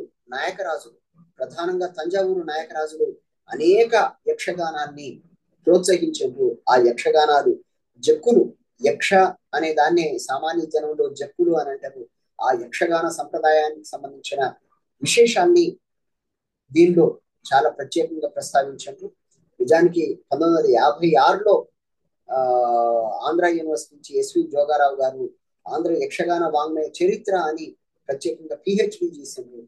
ఆ పిహెచ్డి కంటే ముందే యక్షగానాలు, తెలుగు యక్షగానాల వైవిధ్యం ఏంది, అందులో ఉన్నటువంటి మనోహరత్వం ఏంది, ప్రజానీకాన్ని అవి ఎట్లా ప్రభావితం చేసినాయి అనే అంశాన్ని ఖండవల్లి లక్ష్మీరంజనం గారు ఈ పుస్తకంలో యక్షగానాల యొక్క ప్రత్యేకత, సుగ్రీవుడి విజయం, మన కందుకూరి రుద్రకవి రచించినటువంటి సుగ్రీవ విజయాన్ని గాని, మన్నార్ దాస విలాస నాటకం గాని, ప్రహ్లాద భక్తి విజయం అని త్యాగరాజ స్వామి ప్రత్యేకంగా నౌకా చరిత్ర, ప్రహ్లాద భక్త విజయం అని 2 యక్షగానాల్ని రచించండు. ఆ యక్షగానాల్లో ఉన్నటువంటి అంశాన్ని దీనిలో ప్రస్తావించండు. వీటితో పాటు ప్రత్యేకంగా ఈ శతకాలు, తెలుగు సాహిత్యంలో ఉన్నటువంటి అనేక శతకాలు, ఈ శతక సాహిత్యం ద్వారా ఆనాటి సామాజిక జీవితాన్ని, కవుల యొక్క ఆత్మను, కవులు ఎవరిని ఉద్దేశించి తమ శతకాలు రచించారు, ప్రజానీకాన్ని ప్రభావితం చేయడానికి, ప్రజానీకంలో ఒక చైతన్యం కల్పించడానికి, ఒక ఉన్నతమైనటువంటి జీవితాన్ని అపేక్షించే విధంగా ప్రజానీకపు యొక్క అభిరుచి ఎట్లా ఉండాలి అని తీర్చిదిద్దడంలో శతక కవులు ప్రయత్నించినటువంటి తీర్పు గూర్చి అనేక మంది శతకాలు రచించినటువంటి శతక కవుల రచనలను ఇందులో ప్రస్తావించారు. ఆ శతకంలో దాశరథి శతకం కావచ్చు, సుమతి శతకం కావచ్చు, యథావాక్కుల అన్నమయ శతకం కావచ్చు, అట్లే అనేక రచనలు, కాసుల పురుషోత్తం కవి ఆంధ్రనాయక శతకం కావచ్చు, అట్లే నరసింహ శతకం కావచ్చు, అనేక శతకాలు తెలుగు ప్రాంతంలో తెలుగు సాహిత్యం ధూర్జటి కాళహస్తీశ్వర శతకం కావచ్చు, ఇవన్నీ రాజున్మత్తులు వారి సేవ నరకప్రాయము వారిచ్చు అంభోజాక్షి చతురంతయాన తొరగి భూషాదులు ఆత్మ వ్యథాబీజములు తదపేక్ష చాలు పరితృప్తిని పొందితేను మోక్షలక్ష్మి జాగ్రత్త పరిణామమేమో దయతో శ్రీ కాళహస్తీశ్వర అని కాళహస్తీశ్వర శతకంలో ధూర్జటి ప్రస్తావించినటువంటి తీరు, రాజుల్ మత్తులు వారి సేవ నరకప్రాయము వారిచ్చు అంభోజాక్షి చతురంతయాన తొలగి భూషాదులు ఆత్మ వ్యథాబీజములు అని చెప్పడం అనేది మామూలు అంశం కాదు. ఇటువంటి అనేక శతకాలు తెలుగు ప్రజల యొక్క, తెలుగు సాహిత్యాభిమానుల యొక్క ఆలోచనలను, వాళ్ళ జీవితాన్ని తీర్చిదిద్దినటువంటి విశేషాన్ని ఖండవల్ లక్ష్మీరంజనం గారు తెలుగు శతకాల యొక్క ప్రాభవాన్ని, అందులో ఉన్నటువంటి వైశిష్ట్యాన్ని దీనిలో ప్రస్తావించారు. వీటితో పాటు నీతి శతకాలు, భద్రగిరి శతకం, వీటన్నిటికీ సంస్కృతంలోనే శతకాలు సంస్కృతంలో నీతి శతకం, మొట్టమొదట శృంగార శతకం, భర్తృహరి శృంగార శతకం, వైరాగ్య శతకం, నీతి శతకం అని 3 శతకాలు రచించారు. అవి తదనంతర కాలంలో సంస్కృతంలో సూర్య శతకం అనేది మయూరుడు రచించిన సూర్య శతకానికి కారణభూతమైంది. ఆ తర్వాత కాలంలో తెలుగు వాళ్ళు అనేక మంది శతకాలు రచించారు.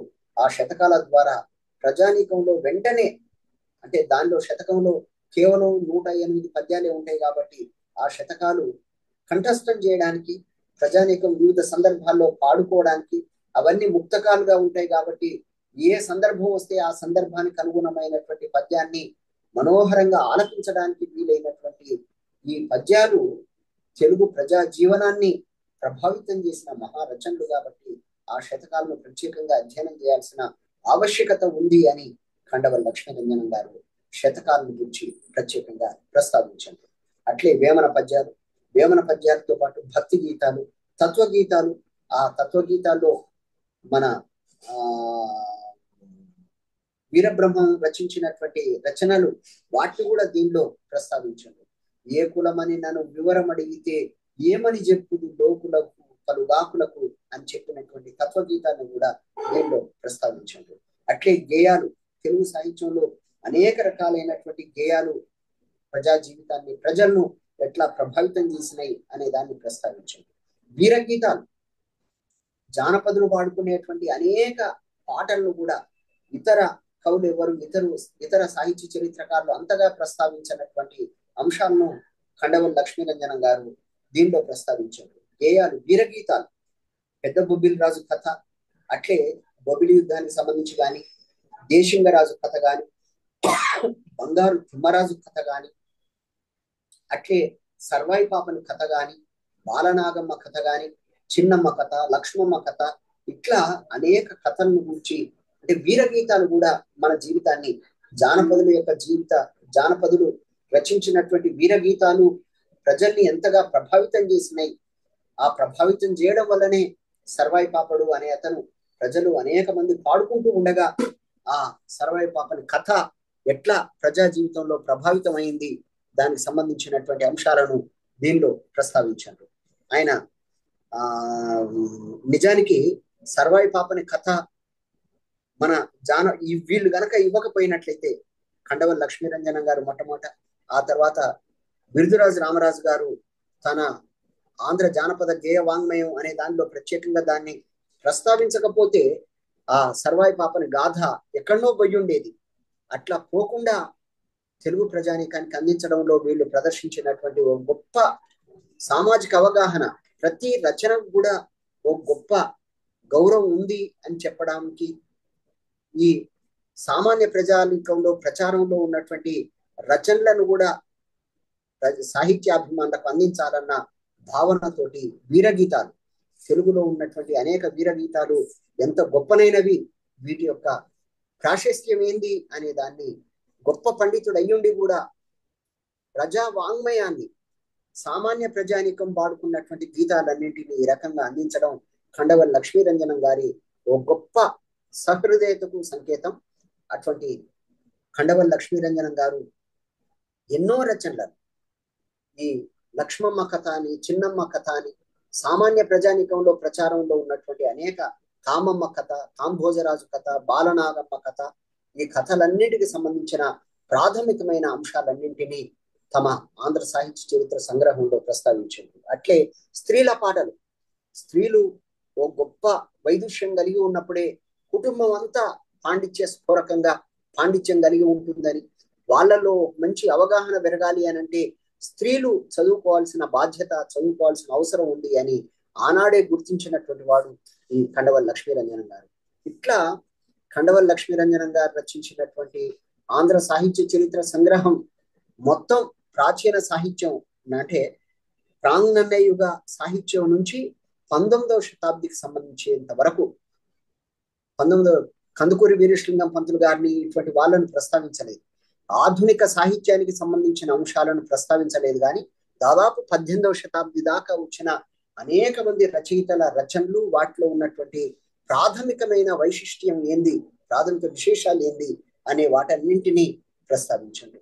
వాటన్నింటితో పాటు సింహావలోకనం, ఈ మొత్తం రచన, దీన్ని అధ్యయనం చేసినప్పుడు తెలుగు సాహిత్యంలో ఎంత గొప్పనైనటువంటి కావ్య రచన జరిగింది. ఈ కావ్య రచన అనేది భారతదేశంలో 2 ప్రధానమైనటువంటి పాయలుగా కొనసాగింది. ఒకటి గ్రేట్ ట్రెడిషన్ అని, రెండవది లిటిల్ ట్రెడిషన్ అని.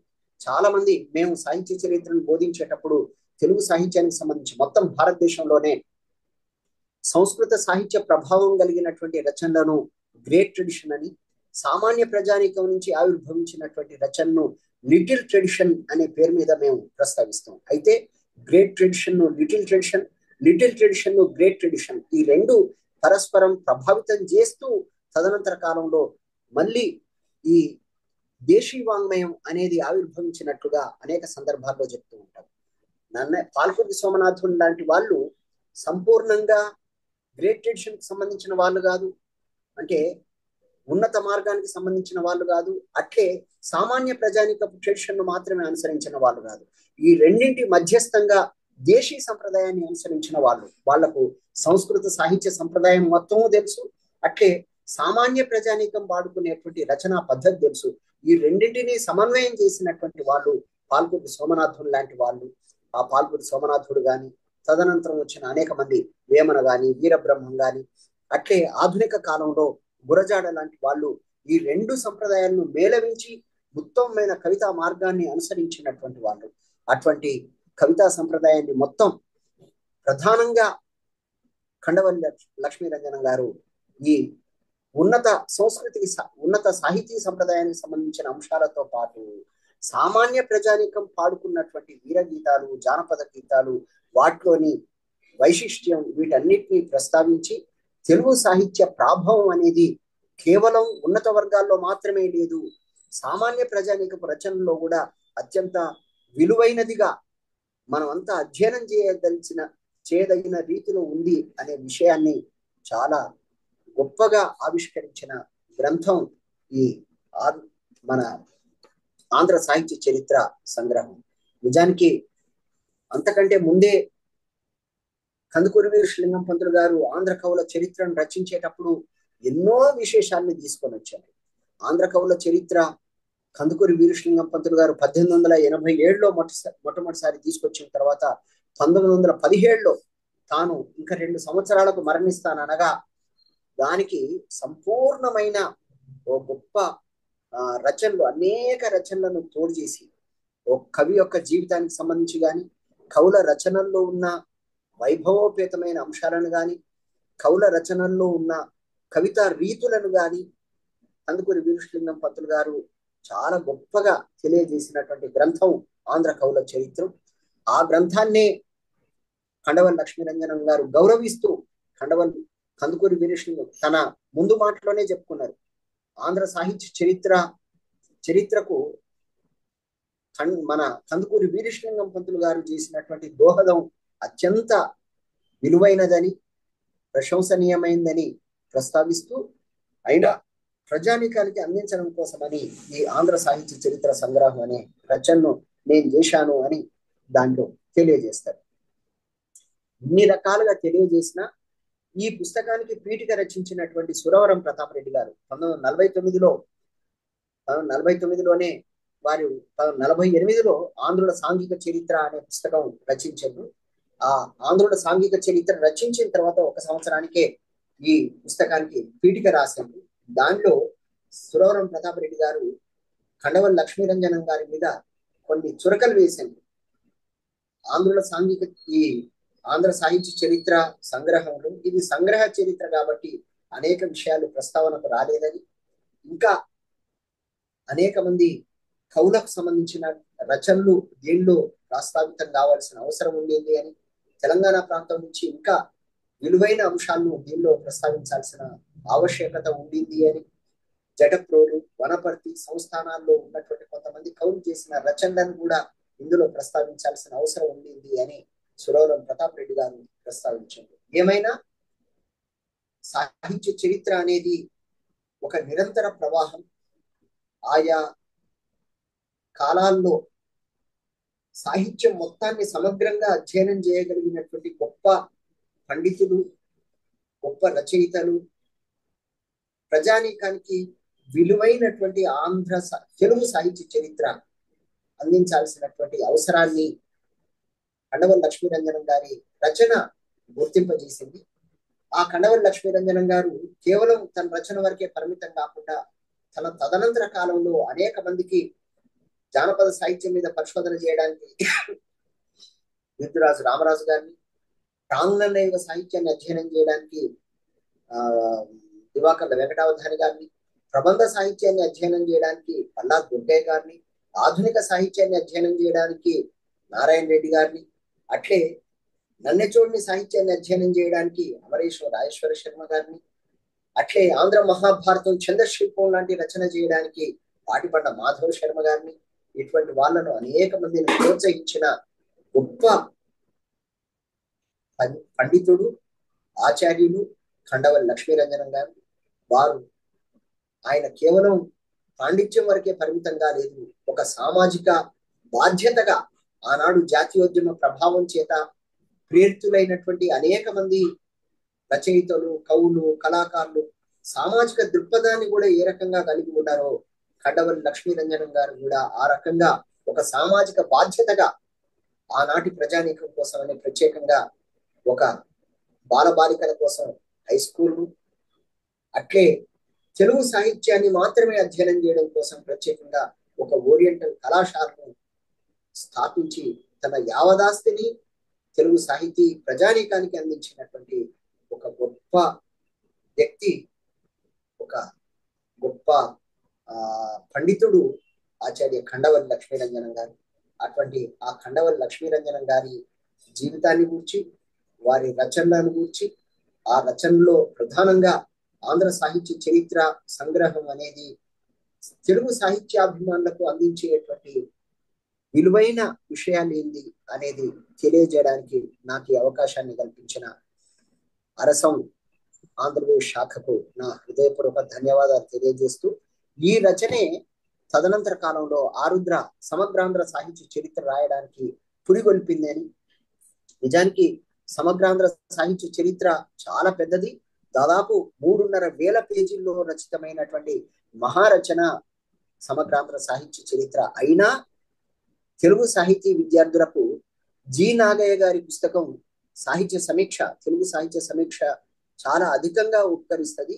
ఆరుద్ర గారి సమగ్రాంధ్ర సాహిత్యమేమో అనేక విషయాలు తెలుసుకోవడానికి, తెలుగు సాహిత్యంలో ఉన్నటువంటి అనేక మంది కవులు, కళాకారులు, రచయితలు, నవలా రచయితలు, వీళ్ళందరికీ సంబంధించిన రచనలు తెలుసుకోవడానికి ఉపయోగపడుతుంది.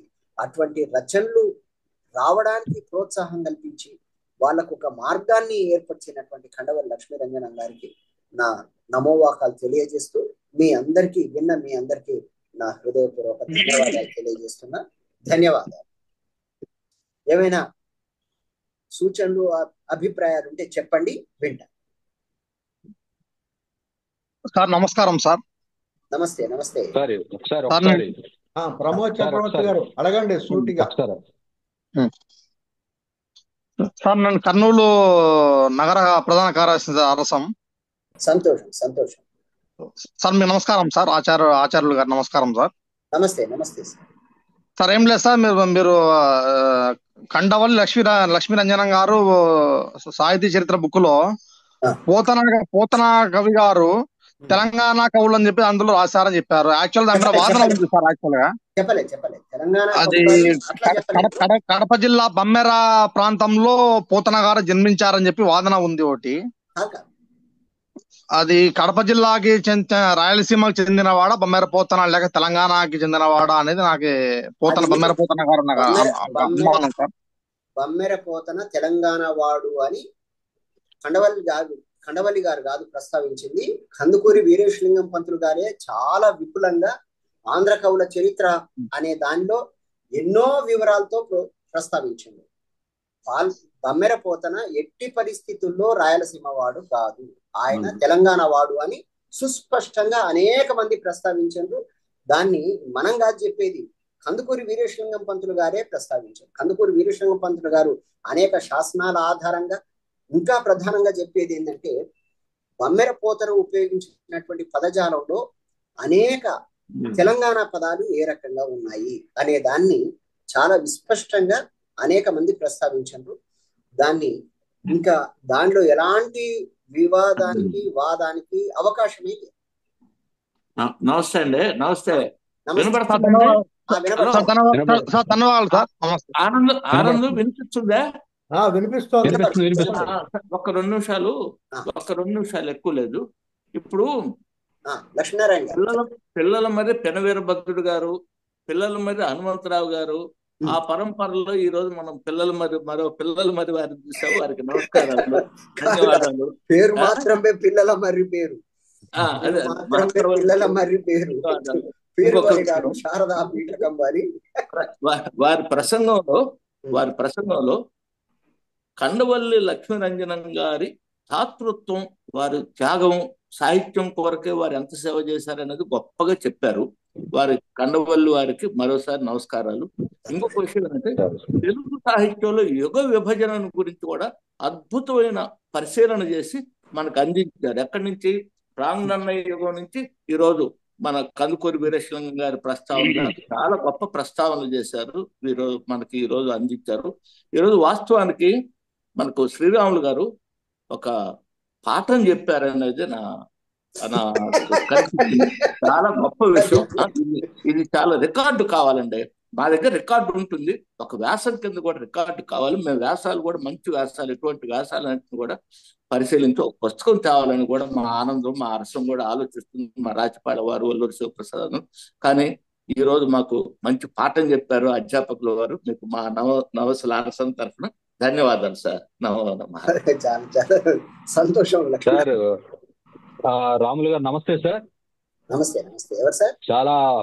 నేను చెప్పండి సార్. అయితే ఈరోజు పెనుగొండ గారు అన్నట్టుగా ఈరోజు మా క్లాసులో పాఠం విన్నట్టుగానే ఉంది. చాలా సమగ్రంగా దాదాపు తెలుగు సాహిత్య చరిత్ర ప్రారంభమై రచన అంటే 1829లో the history of Deccan poets నుంచి 1976 గురజాడ గారి కవి జీవితాలు, 1887 నుంచి మళ్ళీ 17లో వచ్చినటువంటి కందుకూరి ఆంధ్ర కవుల చరిత్ర నుంచి వరుసగా కవిత్వ వేది, తర్వాత మన కురుగంటి దివాకర్ల వెంకటావధాని గారు, పింగళి లక్ష్మీకాంతం గారు, తర్వాత ఆరుద్ర గారు, నాగయ్య గారు. వీరందరి సాహిత్య చరిత్ర రచన నేపథ్యం నుంచి స్థూలంగా చెబుతూనే ఆ తర్వాత పిల్లలు ముఖ్యంగా సాహిత్య విద్యార్థుల కోసం కావచ్చు, లేదా పోటీ పరీక్షలు రాసుకునే విద్యార్థుల కోసం కావచ్చు, జి నాగయ్య గారి నుంచి నేటి వరకు చాలా మంది రాస్తున్నారు. అయితే వాళ్ళందరూ ఇప్పుడు మీరు చెప్పిన అంశాలని పరిగణలో తీసుకుని ఇవన్నీ ఒకసారి మనం సింహావలోకనం చేస్తే సాహిత్య చరిత్ర రచనలో సాహిత్యాన్ని బాగా అధ్యయనం చేసి సాహిత్యం మీద ఉన్నటువంటి ప్రేమతోని ఒక విద్యార్థిగా, ఒక పరిశోధకుడిగా సాహిత్య రచన చేయడం వేరు. ఆ తర్వాత వీళ్ళు రాసినన్ని కలిసి మళ్ళీ మనం పోటీ పరీక్షలు రాసిన లేదా సాహిత్య విద్యార్థుల కోసం రాసినటువంటి గ్రంథాలు అనేవి వేరే సంగతి స్పష్టంగా అర్థమవుతుంది. కానీ మీరు ఖండవల్లి గారు రాసినటువంటి ఆ పుస్తకం నేపథ్యంలో దాదాపు 18వ శతాబ్దం వరకు ఆయన రాశారని చెప్పారు. కాకపోతే ఇది నేను నిన్న మన ఆనంద్ గారితో మాట్లాడినప్పుడే ఈ పుస్తకం ఏమైనా దొరికే అవకాశం ఉందా, కనీసం కవర్ పేజీ అని పెట్టండి అని చెప్తే పుస్తకం దొరికే అవకాశం లేదని చెప్పారు. దాదాపు నేను ఒక 4-5 పుస్తకాల వరకు ఉన్నాయి, కానీ ఈ పుస్తకం కూడా నాకు అందుబాటులో దొరకలేదు. కానీ మీరు ప్రాంగణ యుగం నుంచి కూడా నేటి వరకు కూడా ముఖ్యంగా ఒక పరిశోధనతోని ఒక అంశాన్ని ఎట్లా చూడొచ్చు అంటే ఒక అధ్యయనం చేసినప్పుడు అది మనం పాఠకులకి ఎలా తయారు చేసుకుంటున్నామో లేదా చరిత్రకి ఎలా దాన్ని అందివ్వాలనుకుంటున్నాం అంటే ఆలోచన చేసినప్పుడు ఖండవల్లి గారు రాసినటువంటి ప్రతి అంశాన్ని చాలా కూలంకుషంగా మీరు చర్చించారు సార్, ధన్యవాదాలు. అలాగే సాహిత్య చరిత్ర రచన చేసినప్పుడు ఆ కాలంలో ఉన్నటువంటి కవులు వాళ్ళు ఏ రకమైనటువంటి అంశాలు వాళ్ళు ప్రభావితం చేస్తారు, మొత్తం మతం కావచ్చు, భాష కావచ్చు, అప్పుడున్నటువంటి రాజకీయాలు కావచ్చు, ఏవైనా కావచ్చు. దానికి నన్నయ్యే ఉదాహరణగా చూపించారు. అలాగే యుగ విభజన జరగడం అనేది ఇప్పుడు పెనుగొండ గారు చెప్పినట్టుగా ఆ యుగ విభజన అనేటువంటిది ఎవరు రాజు పోషకులను బట్టి కావచ్చు, లేదా ప్రక్రియలను బట్టి కావచ్చు, లేదా ఆయా కాలాల్లో చాలా విపరీతమైనటువంటి తదనంతర కవులు కానీ తన సమకాలీనటువంటి కవులు కానీ ప్రభావితం చేసినటువంటి ఒక మహాకవుల పేరు మీదనే యుగోభిజన అనేటువంటిది చేయడం సమంజసం అని చెప్పి అంతకుముందు మన పింగళ లక్ష్మీకాంతం గారు కూడా ఇదే ప్రాతిపదిక మీద చేస్తుంటారు. అలాగే కావ్య రచనతలకు సంబంధించిన నేపథ్యం దానికి సంబంధించిన అంశాలు కూడా చెప్తూ ఒక 16-17 శతాబ్దంలోనే ముఖ్యంగా తెలంగాణ కవులకు సంబంధించి ఒక చాప్టర్ ఒక అధ్యాయం కేటాయించని చెప్పి అంతవరకు ఎవరు చెప్పనటువంటి విషయాలు ఎవరైతే ఉన్నారో, ఎవరు అంతవరకు దృష్టి సారించినటువంటి విషయాలు ఏవైతే ఉన్నాయో వాటి మీద ప్రత్యేకించి ఖండవల్లి గారు చెప్పారని చెప్పారు. మల్లారెడ్డి షట్ చక్రవర్తుల చరిత్ర ధ్వజ కావ్య గురించి కావచ్చు, అలాగే మరిగంటి కవుల గురించి కావచ్చు ఇలాంటి విషయాల మీద మొట్టమొదట అయితే ఈ ఖండవల్లి గారు ముందు చెప్పారా, లేకపోతే సర్వాయి పాపన్న గురించి, లేకపోతే తర్వాత వచ్చినటువంటి మన బిరుదురాజు గారు చేశారనేది తెలియదు నాకు. బిరుదురాజు రామరాజు గారు వీరి శిష్యుడు. అయితే అంటే ఒక సామాజిక అవగాహనతోని అధ్యయనం చేసినప్పుడు మనం రాస్తున్నప్పుడు ఆయా రచయితల్ని ఏ అంశాలు ప్రభావితం చేస్తాయి, వాళ్ళని ముందు నడిపించడానికి అనేటువంటి విషయాలు కూడా మనకు ముఖ్యంగా మన పరిగణలో తీసుకోవాలి. అలాగే అంటే ఒక తన సాహిత్య చరిత్ర రచన ద్వారా తన అనంతరం అనేటువంటి పరిశోధకులకు కావచ్చు, రచయితలకు కావచ్చు ఒక మార్గదర్శిగా ఆయన నిలిచారు అనేటువంటిది చాలా స్పష్టంగా చెప్పారు. అంటే ఒక అంశాన్ని తీసుకుని ఆ అంశంలో పరిశోధన చేయదగ్గనటువంటి విషయాన్ని ఆయన అంత విపులంగా ఇచ్చారనేది. ముఖ్యంగా ఆరుద్ర గారి సమగ్రాంధ్ర సాహిత్యం అంటే అంతకంటే పెద్ద చరిత్ర రచన మనకు లేదు, కానీ దానికి కూడా ఆయన ఖండవల్లి గారు రాసినటువంటి ఈ సాహిత్య చరిత్రే ఒక ప్రేరణని మీరు చెప్పారు. అది చాలా వరకు మన విషయాలన్నీ కూడా అభినందించదగినటువంటి విషయాలు సార్ ఇవి.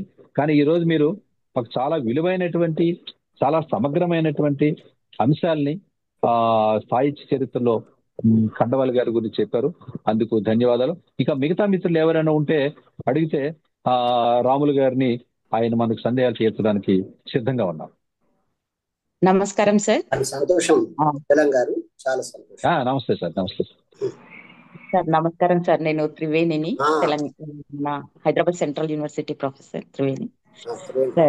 ఈ రోజు ఖండవల్లి గారి ఆంధ్ర సాహిత్య చరిత్ర సంగ్రహం గురించి చాలా విపులంగా, ఎందుకంటే ప్రొఫెసర్ రాములు సార్ గారు దాదాపుగా 20-25 ఏళ్ల అనుభవంతో అధ్యాపక వృత్తిలో ఉండి సాహిత్య చరిత్రను పూర్తిగా అవపోషణ పట్టి విద్యార్థులకు ఆ మూలాలను అందిస్తున్నటువంటి వారు. 25 ఏళ్ళు 30 ఏళ్ల నుంచి కూడా ఈ విషయాలన్నీ కూడా ఒక అకాడమిక్ ఇయర్ కి చెప్పాల్సినటువంటి సాహిత్య చరిత్రను ఒక గంటన్నర వ్యవధిలో అంతే విలువైన అంశాలను చెప్పడం అనేది చాలా విద్యార్థులకి ఈ రోజు విన్న విద్యార్థులందరికీ కూడా చాలా ఉపయోగకరమైనటువంటిది సార్. కండవల్లి గారి సాహిత్య చరిత్రలో అనేక అంశాలను చెబుతూనే ముఖ్యంగా ప్రాంగణయ యుగం నుంచి కూడా మనము ఆంధ్రము తెలుగు అన్న సందర్భాలలో తెలుగు భాష అనేది అటు సంస్కృతం నుంచి కాక ఇటు ప్రాకృతం నుంచి కాక తెలుగుకు ఒక సమగ్రమైన స్వరూపం ఉంది అని ఆరంభిస్తూ ఇప్పటి వరకు మీరు చెప్పిన అంశాలన్నీ విద్యార్థులు తప్పకుండా తమ నోట్స్ లో భద్రపరుచుకునేటటువంటి అంశాలు ఈరోజు చాలా బాగుంది. తెలుగు శాఖ అధ్యక్షుల ఆచార్య పిల్లల మరి రాములు సార్ గారికి కృతజ్ఞతలు తెలియజేస్తున్నాము. నమస్తే సార్. సార్ నమస్తే సార్. నా పేరు రెడ్డప్పరెడ్డి. చెప్పండి సార్. సాహిత్యానికి కొత్త వాడిని. ఈ రోజు మీ కథ వచ్చింది, ఈ రోజు మీ కథ ప్రచురితం అయింది. అవును సార్. ఒక చిన్న మాట చెప్పాలని ఉంది సార్. చిన్నప్పుడైతే మేము వన్స్ మోర్ అని అడిగేవాళ్ళం సార్ డ్రామాలు ఏమైనా జరిగితే. ఈ రోజు మీ మొత్తం వ్యాఖ్యానం విన్న తర్వాత, పద్యాలు మీరు చదివిన రీతి విన్న తర్వాత ఆ వన్స్ మోర్ అని చెప్పే అవకాశం నాకు లేకపోయినందుకు చింతిస్తున్నాను సార్. నాకు రికార్డింగ్ టైం సరిపోదు, మీరు